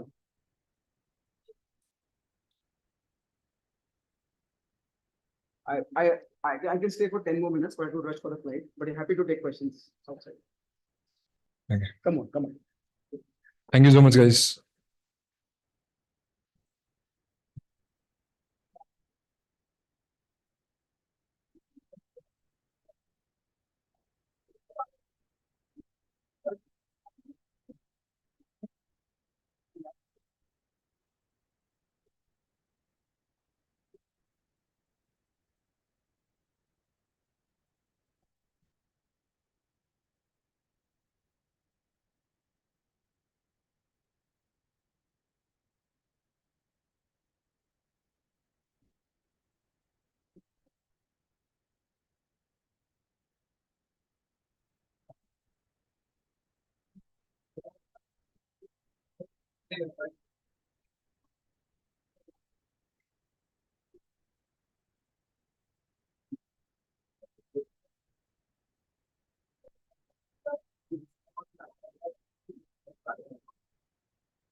तुमचं सांग ना. चल. వచ్చానండి వస్తారు కదా మంచిర్ల 150 తెలియదు వాళ్ళు coordinate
Oh, I forgot.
Take 5 minutes.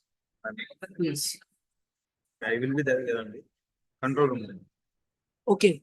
You're there in the Second car. Pen drive is there. Actually, that is for this all this question and all this. Ajay Datta. What is closing thing? This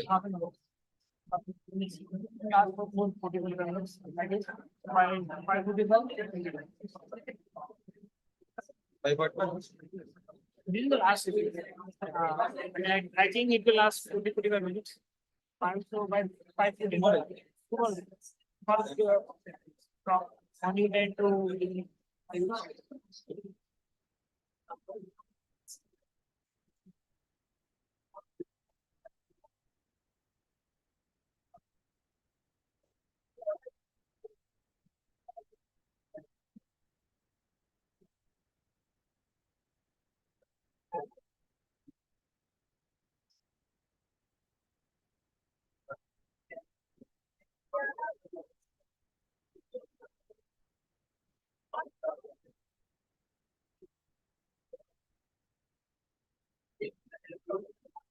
अपना session fix है ना ये नहीं क्या fix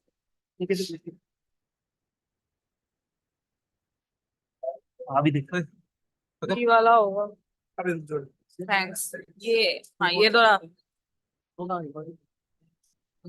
Raju Dutta आगे आगे हाँ राजू श्रीवास्तव आइए ये बस बस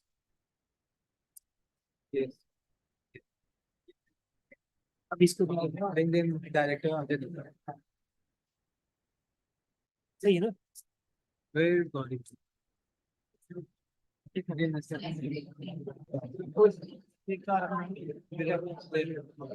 बाद में ले लेंगे यार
At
least the pattern will be.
We good to go? We good to go? Okay.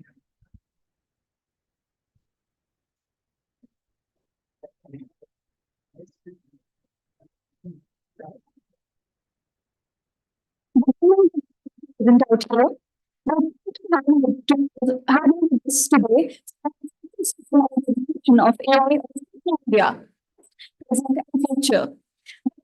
Welcome to the esteemed speaker, Mr. Ajay Datta, the Senior Director and Head of Product at Learn in India. With over 15 years of experience, Ajay has played pivotal roles at Learn and Amazon, driving innovation and growth in the tech industry. His deep passion for AI, consumer behavior, and product development made him an influential voice in this field. Moderating today's session is Professor Prateek Raj, a respected faculty member at IIM Bangalore. Professor Raj specializes in strategy and entrepreneurship with a keen interest in the interactions of market, society, and technology. His academic work combined with his practical insights promises to bring a thought-provoking perspective to today's discussion. Let's look forward to a conversation between the two experts. We welcome you, sir.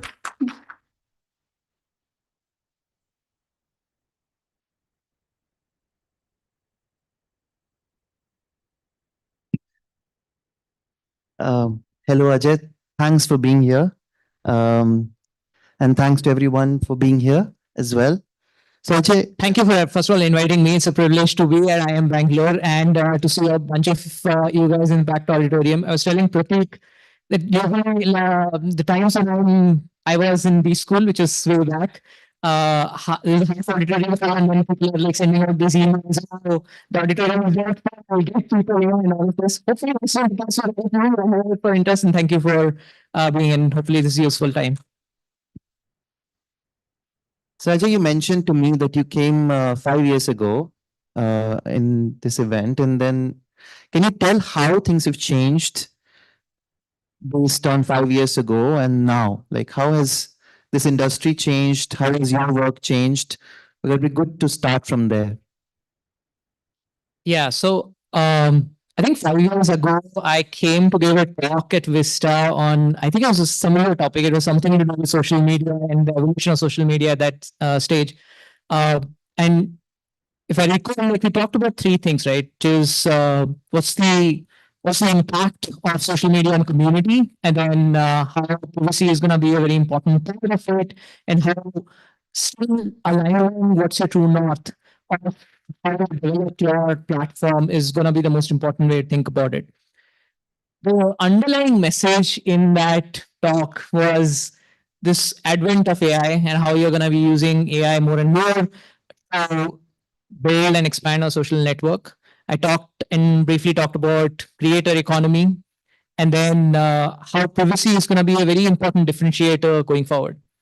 So I think if I look now, almost all of those things are still as relevant and pretty much are on nitro mode, if I would say, right?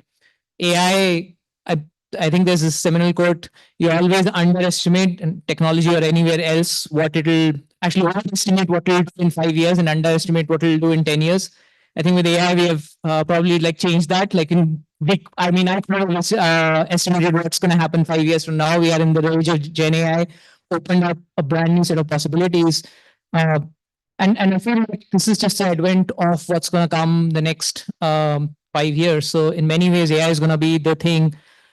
On creator economy, I'll give you one stat. I think last year at YC, if you look at like what are the new startups that are coming, 80% of those startups are in AI. But more importantly, the class size of those companies is literally like 35 people. And I feel like that's the business standpoint, small companies, individuals who are going to become like the de facto folks who are going to make money. And that's the future. So all the things that we talked about 5 years back are still as relevant. I just feel like this is the time where all of those three factors that I talked about are going to become like differentiators even more going forward. So it seems to me that AI has, LinkedIn has undergone a lot of change over the last 5 years because I've had a LinkedIn account for like, I don't know, for so long, but I never logged in. ever. Oh my God! Like, we need to do something about that. However, I mean, for the last 2 years, I started to use it a little bit more and now I'm almost addicted to the platform. And what surprised me immensely was that it was very much like a social media rather than like a resume presenting kind of a platform. And it has these things like followers. And so, how has this transformation happened? And I just found it curious that how am I even using it? Because nobody has pushed me in any way, but somehow I've started to use it and make it as a way to interact with people, but not even trying to actively do that. So, how have you brought about this kind of a behavioral change? Yeah, so it's a great point because I've not just heard it from you, but like it's a common theme that I've heard over the last couple of years.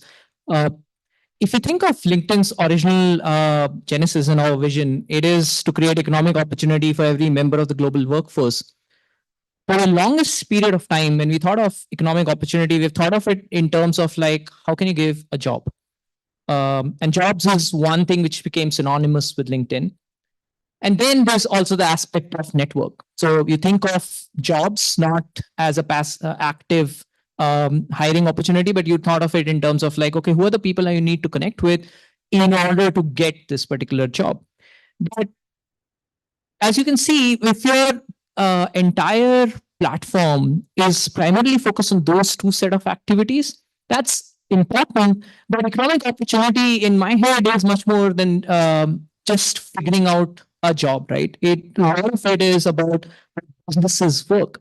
How, for example, a business can get new set of buyers, or it could be as simple as knowledge in each of us in our heads, and how can we bring that knowledge out to the forefront.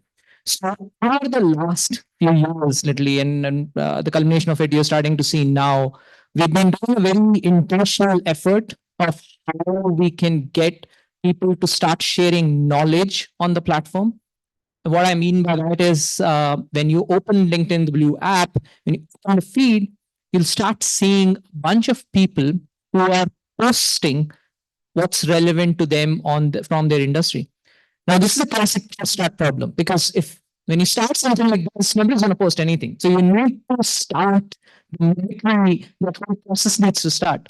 And so we have a very large editorial team, which initially got a bunch of people, including academicians, including folks from the industry, to start like telling them about posting on LinkedIn, building a brand, talking about what's important for them.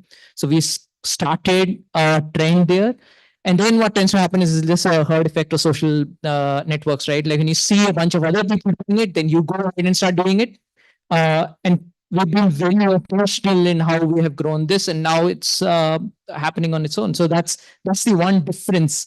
And hopefully that's one of the big reasons, Pratik, and maybe you can tell me why you've now started doing, because now you see more content which is relevant to you, which is not just about jobs, which is starting to show up. So one thing which I find remarkable about LinkedIn is that it has just more engagement on interesting things, like, for example, sharing about a paper or something, than even a place like Twitter, which used to be the place for choice. And linked to that question is that, so I think of LinkedIn as a job seeking kind of a platform. It's one thing, but the moment you think of it as a social network or a social media, then issues like content moderation, etc., become important. And usually, social media companies like Twitter have been accused of being very toxic places, etc. And yet, LinkedIn has managed to have a rather cordial and a friendly tone to its, to its engagement. How have you managed to keep that? Is that deliberate, or is it just something that has just emerged? Yeah, so one, it's very deliberate. You'll notice that I use the word professional social network every time I describe LinkedIn. I don't use the word social network in itself. We are, but it's very important that we are also professional, which has this connotation both in branding and what people come to platform and perceive it to be. So there are three things that tend to happen, right? Like the first, we do not allow you to create profiles which is anywhere else other than your own name. So that automatically brings in this perspective of who you are talking, you are representing yourself. And that's a huge factor. If you think from a psychology standpoint, when people's names is on the line, they are by default much more open representing themselves in a better manner where they don't want to hurt other people and all of this. So that's one aspect we have been very clear in terms of how we have done this. The second aspect is also professional mimicry, right? Jay talked to you about. If you see others trying to do a certain activity and doing it in a certain way, you'll try to do the same, more of it. Like this is a very common social behavior. If you have a lot of garbage being thrown in a certain place, people will throw more garbage. If you clean it up, people don't. And I use that not literally. If you are, we have been very clear, we have a very clear set of content guidelines where we say that this is the kind of content which is unacceptable on LinkedIn. And it includes a bunch of content which we think is toxic, which we don't think is professional. And so we have a team which first we have a huge set of AI models. It's not probably not the first time I'm going to use the word AI, but like AI models which do classification of that kind of content. And then we also have human reviewers who then look and make sure that we are giving the feedback to the models that certain content should not be on the platform. So that's our approach to keeping the platform safe and sane in all of this. So when LinkedIn was trying to make this transition from becoming more of a professional network rather than a job platform, there must have been, worries that what if you just let, users create content, what if it goes in a way that becomes just a place where people are posting all sorts of useless stuff?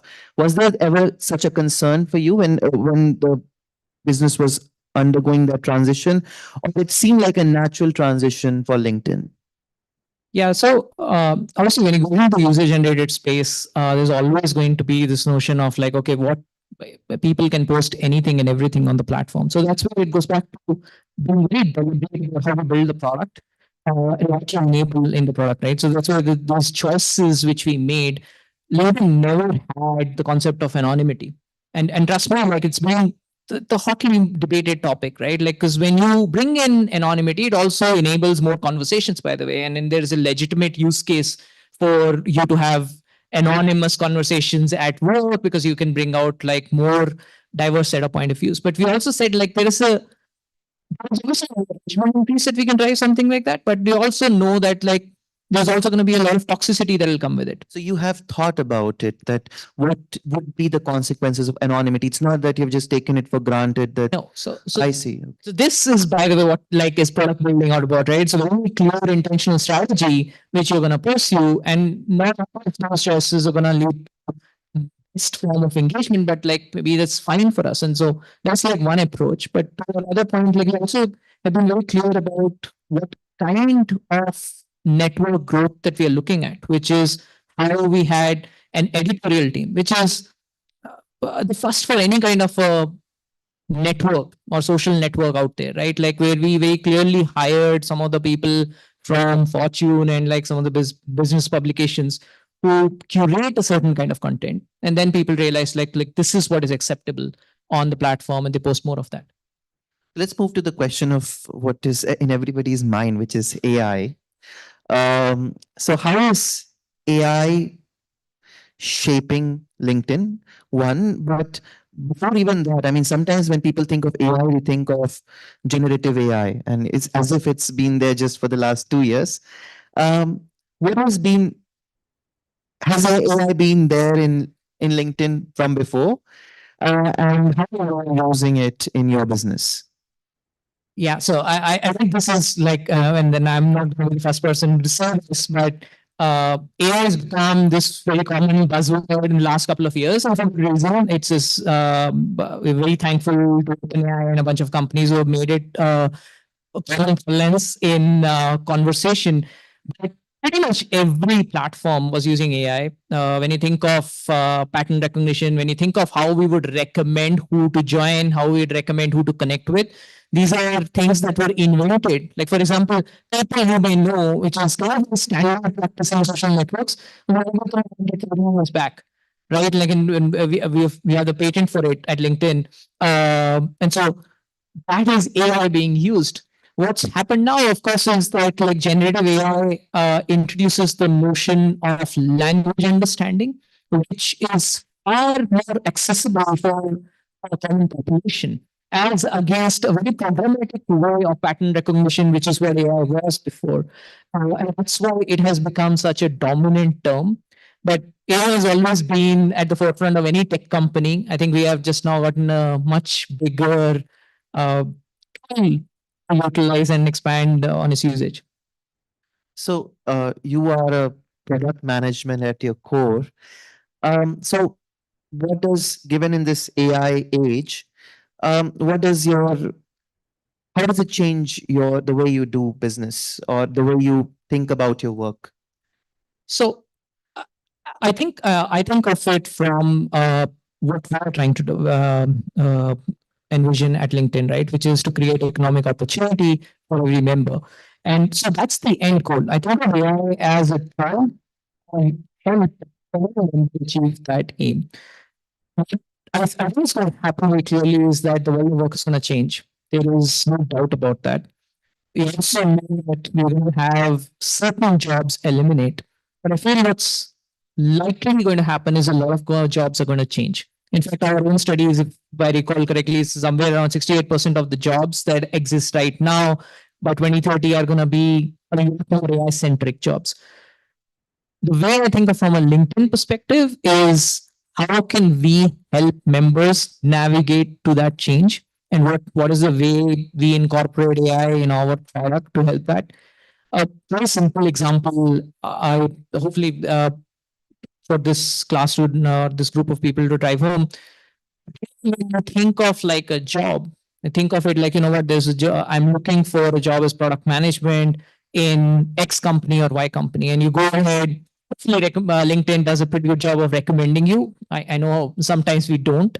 And so you get a job, you apply for it, we learn from it, we give you a couple of other jobs, but you need to come back to the platform, then you see some, you apply, and all of this.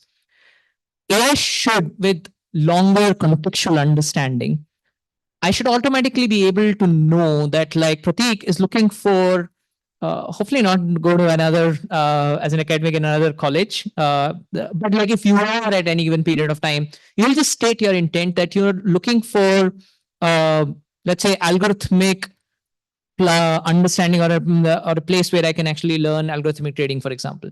And then the AI will personalize all aspects of that product to enable that. That includes both the content I see, but at the same time, if there's something new that comes up, you'll automatically hear about it. There's almost like a personalized agent whose only role is to give you that information over a very long duration of time.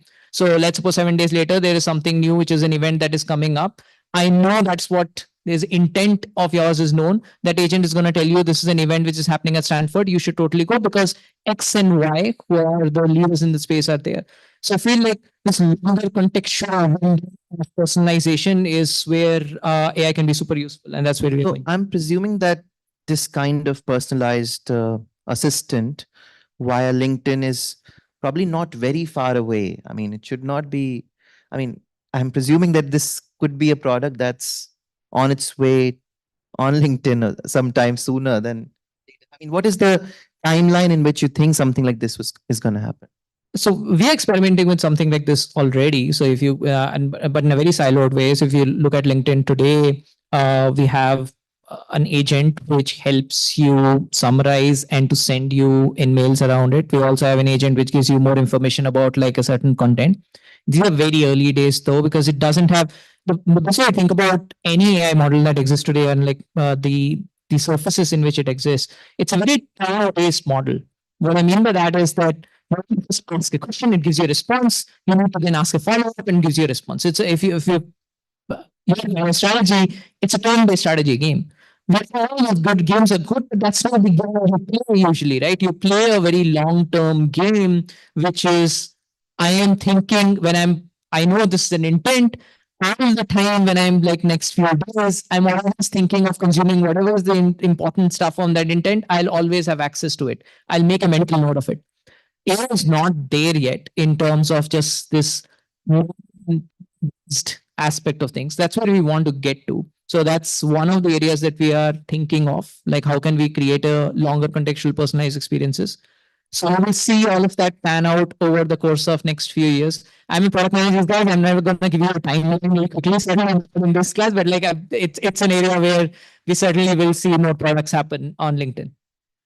Another thing which is relevant in the Indian context is this whole conversation about skilling and the role, I mean, and the skill gap and of course the job related issues. I mean, how is LinkedIn trying to leverage AI and its social network, these two capabilities together to, is there, does it have a plan of sorts to get people in colleges and so forth somehow get more job relevant skills? Yeah, so that's top of our mind, right? Like, and again, the way I think of any job is that it's a bunch of skills. You can actually take any job, and there are certain things that are going to be universal. So, for example, communication, storytelling, there's some soft skills aspect of it, but then there are hardcore aspects. If you're a software manager, looking at things like, okay, you need to know maybe Java, Python, and programming skills. If you are, let's say, a public policy person, you need to learn government regulatory skills and privacy skills. The way we are thinking is, can we actually first break down every jobs and break it down into skills, and then use first figure out which are the kind of skills which AI is going to disrupt, but which are skills where AI can be a helper, and then which are skills which are going to still remain as powerful. So the skills where AI is going to disrupt, hopefully we can give you a clear understanding of this is an area where you either need to change or like go into adjacencies and learn new skill sets, which is where we use our learning product. We have this entire understanding of the nature of jobs and what's happening there to give you a recommendation of this is what you need to learn. But at the same time, there are certain human skills which are never going to go out of fashion, where we will continue to help you and guide you in terms of this is where you need to develop and clearly get better at, which are the soft skills aspect of things. So that's break jobs into skills, become more skills first in our hiring and how we recommend, and help people develop those skills. That's how we think of LinkedIn's play. So when we talk about professional social network or social network in general, we talk about creators. And one important aspect of creators are basically skilled people who are trying to teach or skill. So can we expect in the future that LinkedIn may become so right now, for example, academics, a lot of them are there already on LinkedIn, but increasingly more are coming. So could we see this turn on LinkedIn in the future, that it becomes more, it has more academic kind of content on the platform, instructional kind of content, videos, etc.? Yeah, so certainly, right? And then partly the way it will work is by folks like first you coming onto the platform, which you are, and then posting more and more, because this goes back to like how intentional, right? Any social or any network growth of sorts, right? Which is first start getting people to post organically. Once we see that there is enough and more liquidity around it, there can be then next where you're getting at, if I'm getting it, is around monetizational and like monetization sharing strategies, which is the end goal of it. But even before that, more formats for you to share content. And that's one of the things which we keep doing. So just, I think in the last couple of months, we have gone ahead and opened up short video format. It's not so much that we are looking at other places, is we are looking at what creators are using today to share knowledge. And increasingly, when it comes to younger creators, people are using it through video and in short video. So we are giving you the format. If we see that look like the future is going more and more where instructional videos and like this longer durational aspect of segmented video is the path to go, we'll go ahead and create that format. So it just reminded me something that I learned that Twitter is trying to also create a job platform. Of course, Twitter is a very different type of platform, microblogging. And so the whole approach they're going to have is going to be very different. So are there so I'm just curious, I never thought about this. Who are you competing against? Actually, what is the industry you are in? And who are your competitors, actually? I mean, because you're a social media as well, your job platform as well. But also it seems like LinkedIn is the only place of the kind it is. So how do you see yourself as a business? So the way I see ourselves is like with our vision, right? Is we want to create economic opportunity for every member of the workforce. When you have that vision, you're pretty much playing. I mean, actually, let me break it down. What is economic opportunity mean? For you and I, it could also it could mean finding a great job. For some of us, it could mean finding business or people who are going to pay us money. It could be selling my products. For someone else, it could mean creating my own MOOC course and like charging for something around it. But if you really get down to it, it is representation of what a global economy is. This is the creation of GDP. GDP is created through companies, through individuals, and that's entire set of those people, companies, the skills. That's the representation of what LinkedIn is. So the space that we are playing with is very large. It's what the global economic representation is. And in that space, we believe there is a lot of competition in each area that we have. Who are your like right now when you think of, okay, who do you keep unfolding? Okay, they have created these features or something like that. Is there such a thing? As like a product track like what is happening in individual. Again, I don't think necessarily in terms of like, okay, what is the competition is building something, so let's go ahead and build it. The way I think about it is this is our vision. We want to help people create or build economic opportunity. Now, let's say in the jobs, we'll find out like, okay, what can I do to get the job to be done of you finding a job, and for on the, because it's a marketplace and talent side, how a recruiter can find the best talent. Now, in that space, currently there are a lot of other job boards. So you'll have like globally and Indeed. In India, for example, you have Naukri, and you obviously learn that what is actually working. But the vision that which we operate, the vision with which we work is always a member first one, which is what is the need? What is the job that a member is trying to accomplish, and what's the best way we can help?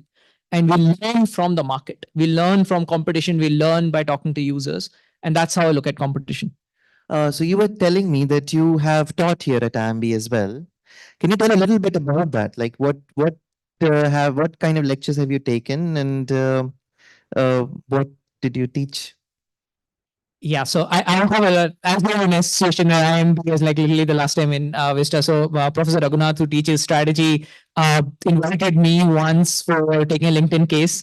And then after that, like I think one thing led to another. So I used to teach business models, so digital business models at IM Bangalore.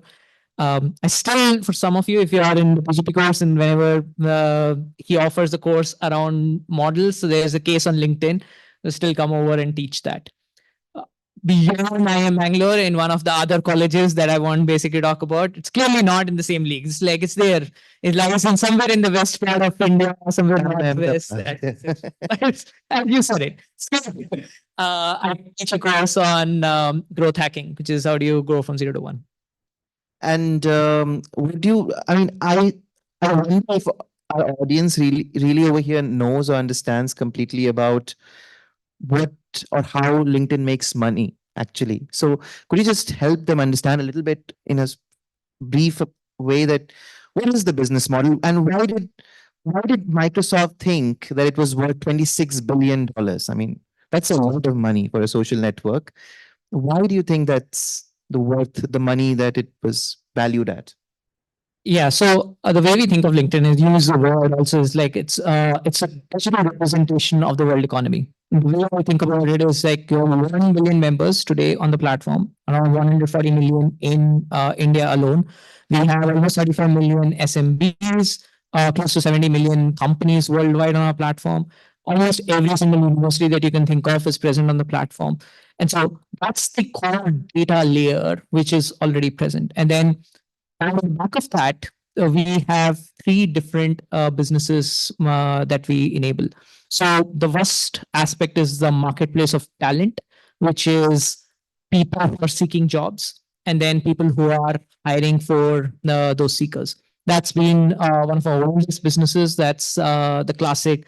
Hopefully a bunch of you guys, if not now, but like soon we'll be getting a lot of recruiter calls reaching out to you and a bunch of emails, and you'll be applying on the platform. So that's one aspect of how we make money. The second part, because of the nature of the fact that we have the entire set of professional workforce, especially senior workforce on our platform, we have this product and services marketplace. So think of you wanting to sell any product. It could be an enterprise, it could be an SMB. What do you sell? You want to figure out who are the decision makers. And decision makers might be many.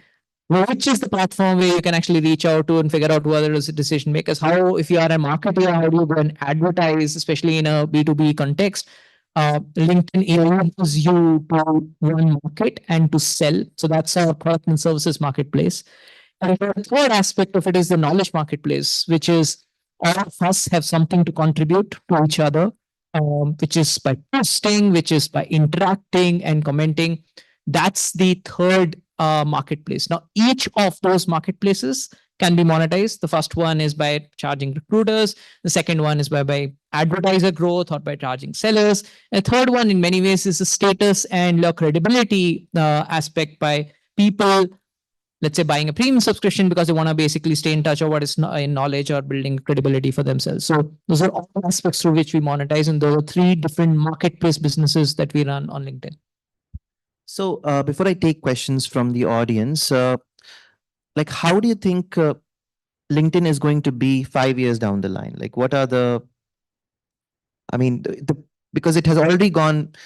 That's a classic interview question where I said, "What is in 5 years down the line?" Like, and I'm looking at people, everybody will be like, "I have no idea." For sure. But it has already undergone major change actually.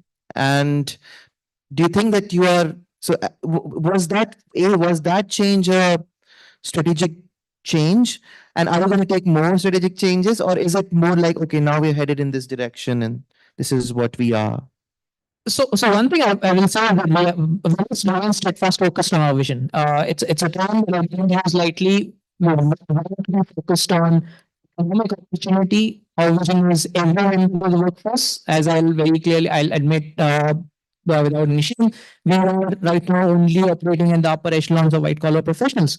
There's a huge opportunity that we have in front of us, which is on the way to people who are doing any kind of work. So to the extent that I see the next 5 years, it is how we can go and achieve on that vision. And in many ways, AI is going to be an enabler because to me, this is the first time when we have language understanding where an equity can be driven, where people do not have.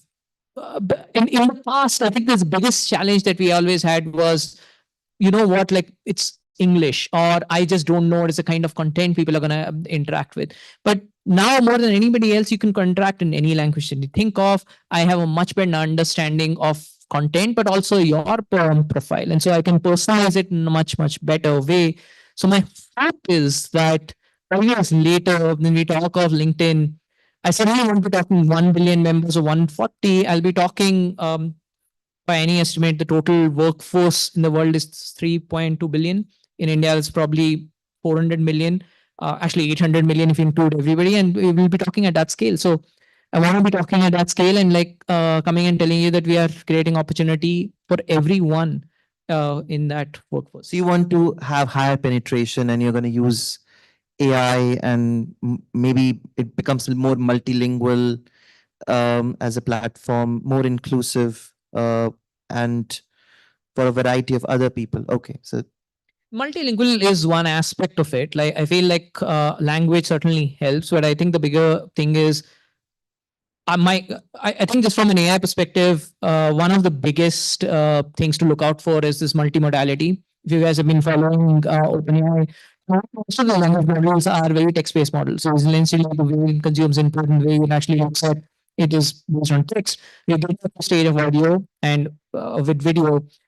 I feel like when all of those three combined come together, the surface of interaction most likely is not going to become chat. It's going to move newer ways of interaction. I feel like we should start integrating some of those. And that should bring in a much more natural way of interacting, much more natural way of personalizing, and hopefully drive a much more equitable option for someone who's potentially at disadvantage today because they don't know English or they don't know a certain skill. Will be able to bring that understanding and help to those folks. I see. With that, let me open up for some questions from the audience, and sure, I'll just start there. Yep.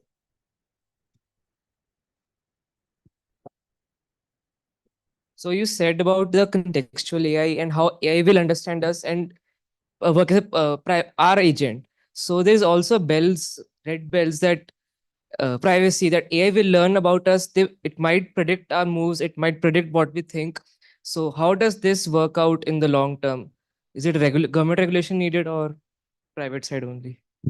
So I think this is an aspect of regulation. The way I think about AI is, like I said, like it's a tool which you should be fully in control of. And the way we are building it, and most frankly, almost every other player in the industry is building is we want to give all of the capability, but still put you in charge of what you want that capability to you go towards and all of this. So that's the very clear intent with which we are building any of the AI tools on our platform elsewhere, and we want to maintain that. Like, in fact, we have a policy of like members are fully in control of all aspects of how their data is used, how their data is going to be used to recommend, and we want to continue to preserve that. So that's at least my short answer to how I think this will be done on LinkedIn.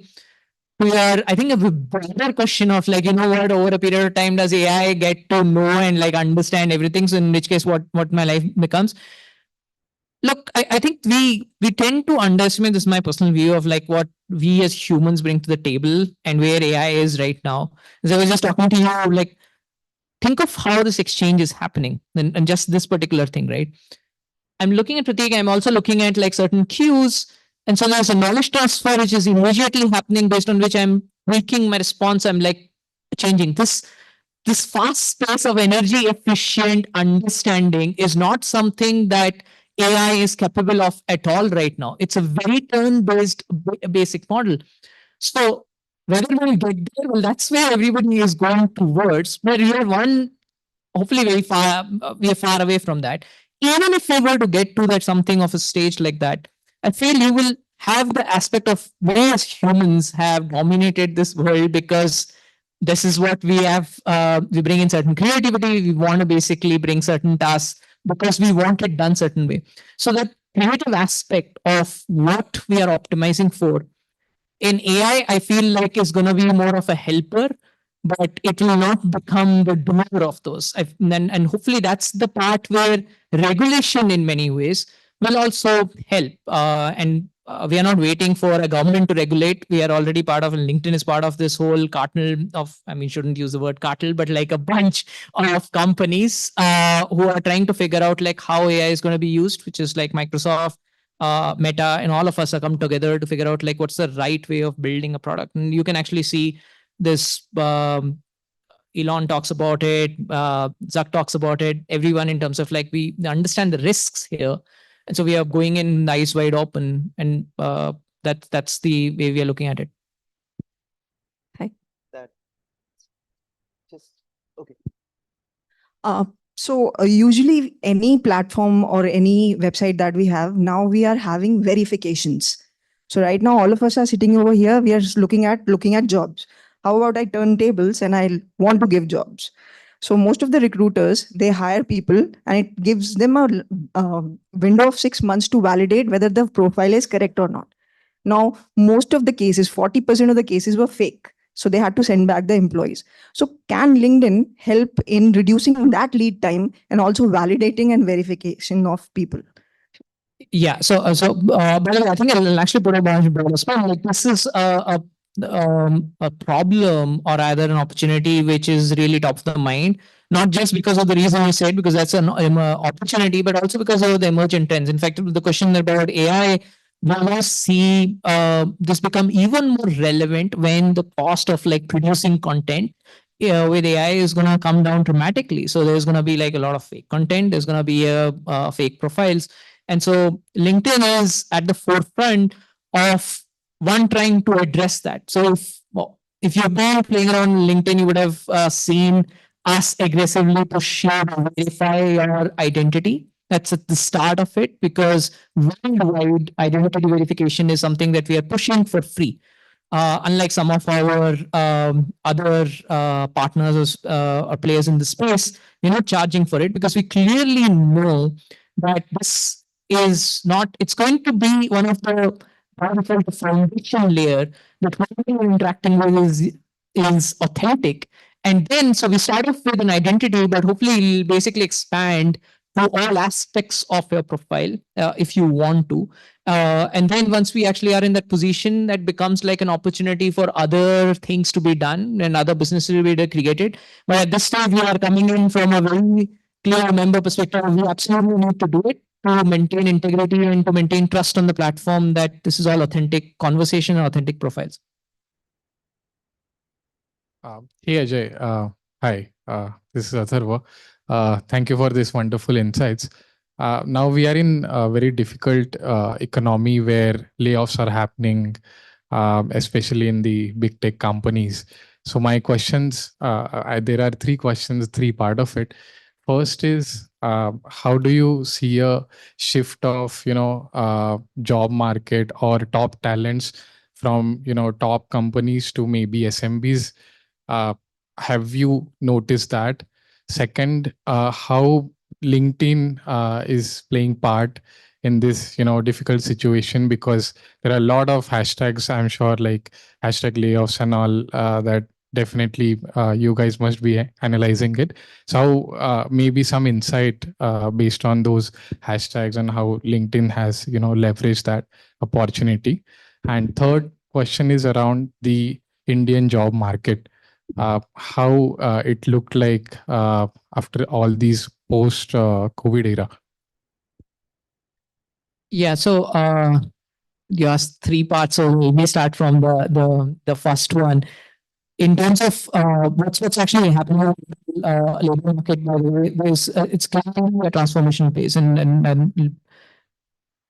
when we're in a technological shift that we are seeing, you'll all obviously see caution in terms of investment, which is what we are seeing across all major technology companies, but even the companies who are not in the technology space, who are clearly saying that there are a bunch of areas that are going to get disrupted because of the technology change. So for example, like FMCG is starting to think about like the creative process and the treasury aspect of like, okay, how the creatives were made and the time horizon, those are going to change. If you are in a support industry, it's like clearly seeing that like things are going to be changing around it. So the way, that's just the reason why there is caution in the air in terms of the investment, and that's something that we clearly see. What from a member standpoint, what that translates into is exactly what I was telling earlier, right? Like we feel every job is a bunch of skills, and there are clearly certain skills which are up for disruption, if not now, but in future. But there are certain skills which are not going to get disrupted. Think of everything around soft skills. There are certain skills which are becoming very, very relevant. So AI skills is a top priority and this is already a topmost trending things that I was telling you, right? Like 68% of every job by 2030 is going to be about AI skills. So we feel giving that guidance to members that this is how the nature of work is changing. This is what the skills are becoming important based on the jobs that we are seeing, profile, recent jobs that we are seeing, is one way we can help you navigate better. So that's the first aspect and maybe the first two pieces of it.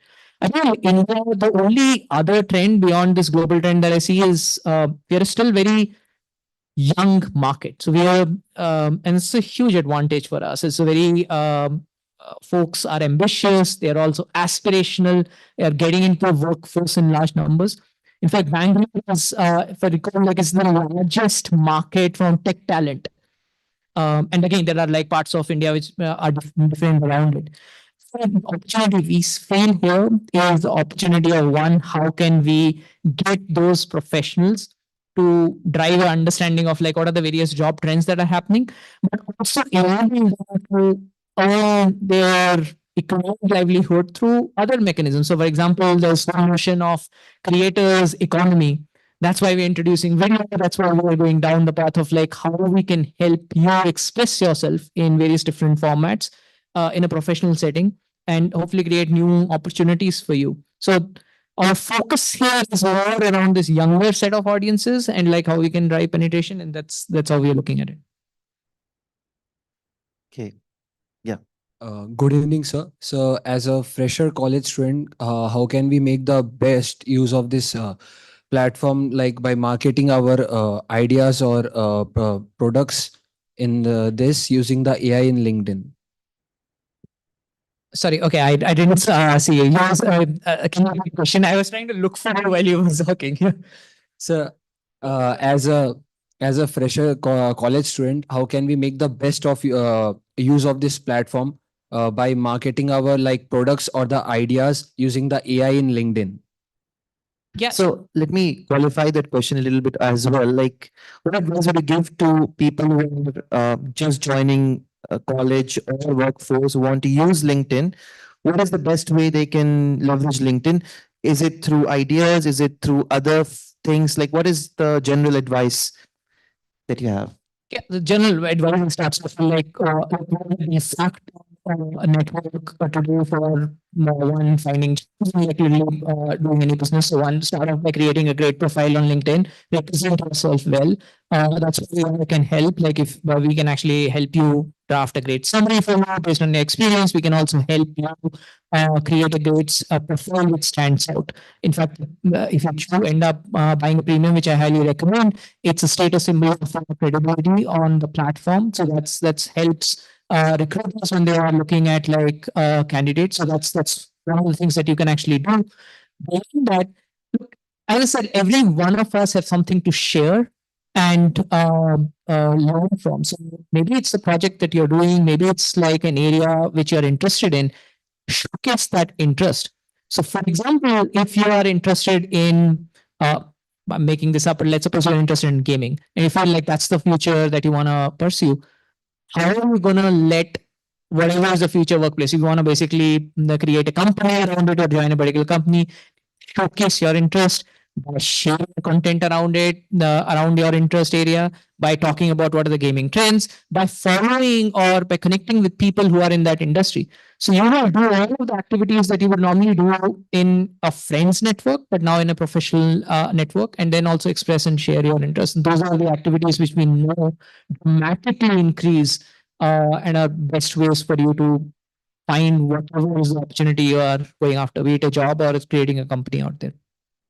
So you mentioned something about to me in the background about the fact that what makes LinkedIn different is that you have the social graph of people as well as knowledge about what they're good at and what kind of content they share, and you leverage this to basically match people. So would you like to just share with the audience a little bit about that? Because I think that would be helpful to them to make sense of, okay, what kind of content should we share? Should it be generic? Should it be about skills? How to increase your visibility in the media? Something around those lines. Yeah, so one, I would recommend you change or like start posting content based on what an algorithm or platform is going to do. You should do the basic things. So the way any network is going to be working, and if you're doing a good job, we're going to try to best match you based on your profile, based on the people you've connected with, and based on the content that you're posting. Opportunities. Remember, towards success, which is like finding opportunity. If you're not finding jobs, you're not finding the buyers or sellers, and you're not very successful. So when you do more this job, you match you to the right content, to the right people, to the right let's say buyers or sellers. What you in return is an explicit and highly implicit data from you, which comes in the form of you building a great profile, which comes in the form of you sharing content in whatever format that you think is great. You share in video, even better because we can people interact with you more. We are getting certain kind of interactions, we'll figure it out and we'll try to match those people to you more often. So that's how algorithmically we are going to try to get you to a right set of people. If we do a good job, actually it is going to blame. We want that now algorithm, right? It is also you haven't learned enough about you at that particular point in time, or you're confused because you're trying to be happy in one area, but like you're interested in, you want to basically look for something else. That's when we will learn that you can also help us by posting more of the same kind of content you're interested in. Hi Ajay, my name is Ambuj, and my question is related to just now you told about model building and opportunity and the threats of the AI. So recently I posted one image of Munshi Premchand on 31st July, and within 30 seconds and on Facebook I got that your image got removed because of some threats. It means the model thought it is some terrorist or something. So that is about the model building. You told more you post, more it will get developed.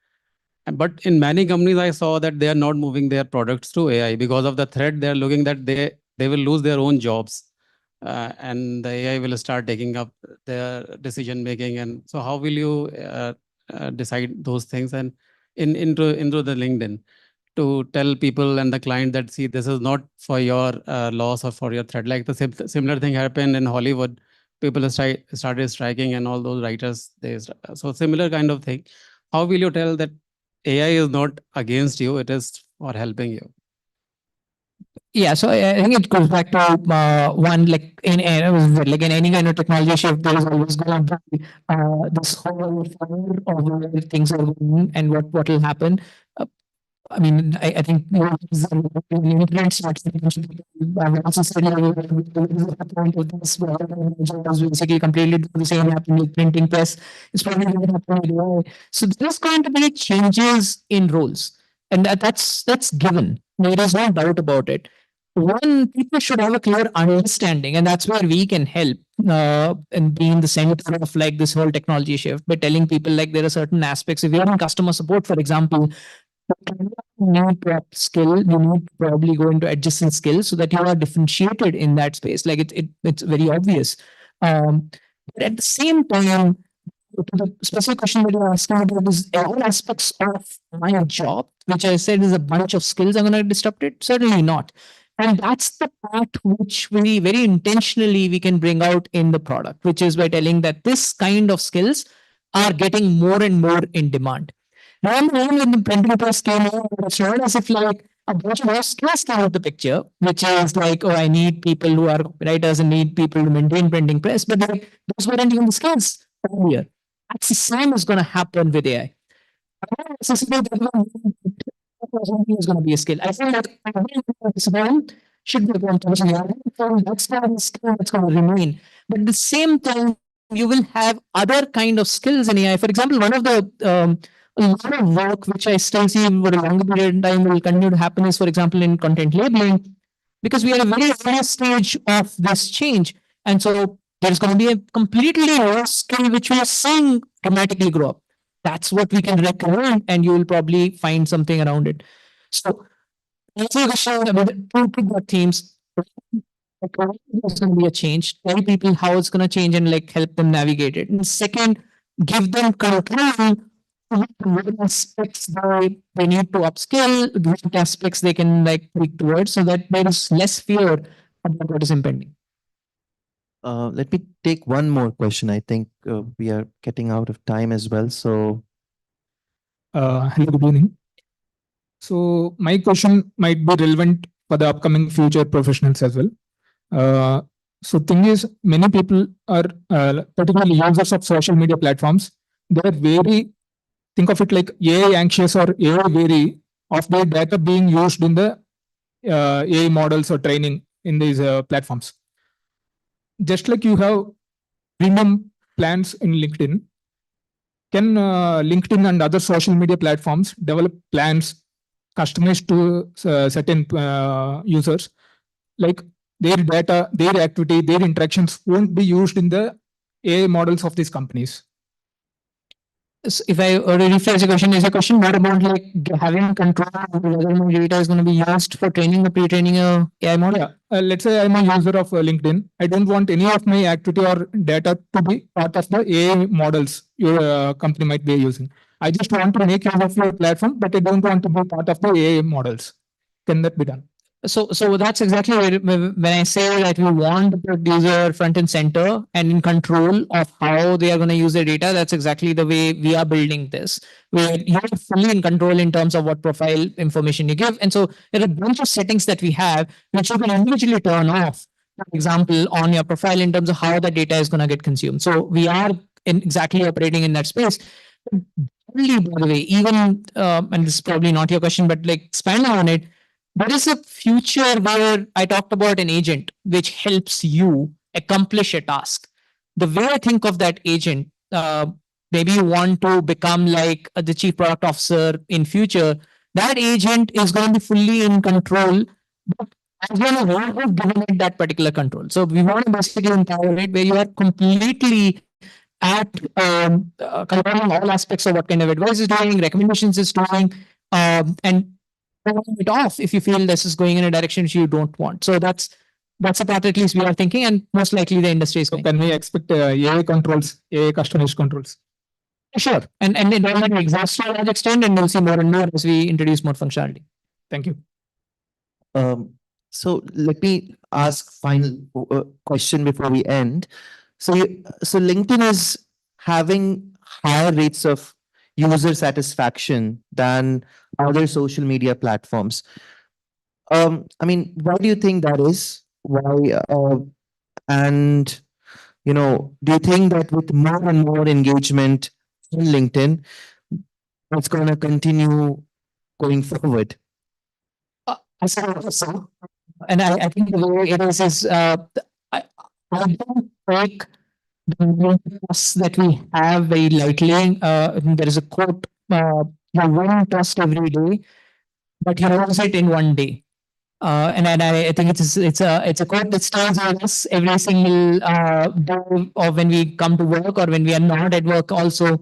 And I think that's the basis of why our satisfaction among our members is there, because we've been very intentional about how we have grown. And the examples I was giving in terms of how we have built a particular product, how we have tried to build a certain kind of content strategy on the place.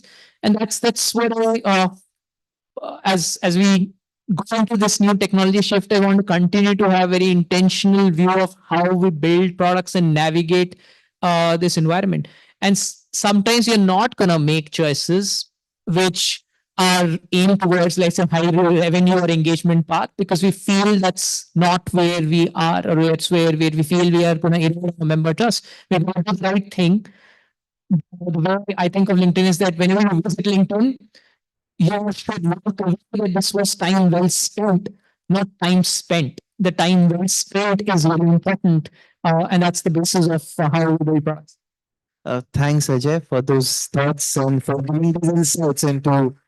I think you even though we did not discuss about management per se, but I think just in the kind of conversation you had, you kind of gave good insights into also how much you value an intentional vision for your organization and how you take deliberate choices which you'll be taking, you took in the past as well as going forward in the future. And so thank you for that.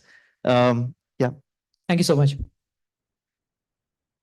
I would like to express our heartfelt gratitude to Mr. Ajay Datta and Professor Prateek Raj for the insightful session today. Mr. Ajay, your experiences and wisdom shared so generously with us have provided invaluable lessons in evolution of technology and leadership.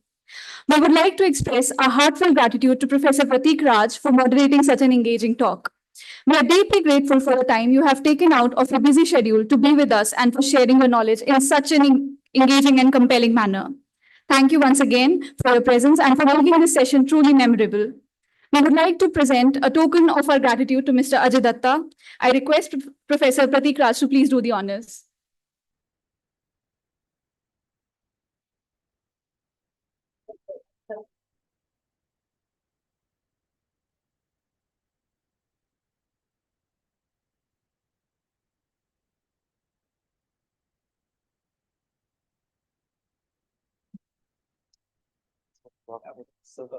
Thank you. Thank you so much. This also. Okay, this is also for you. Just take this, please. Thank you. You need to be. I have to give it to you.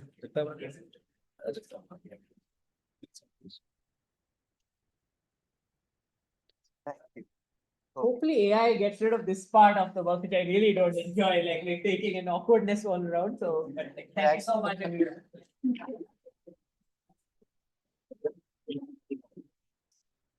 I now request Mr. Shivan Jagtap to please come on stage and present a token of gratitude to Professor Pratik Raj.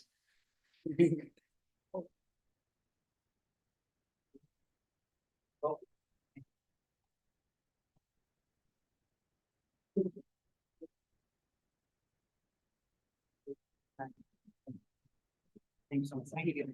Here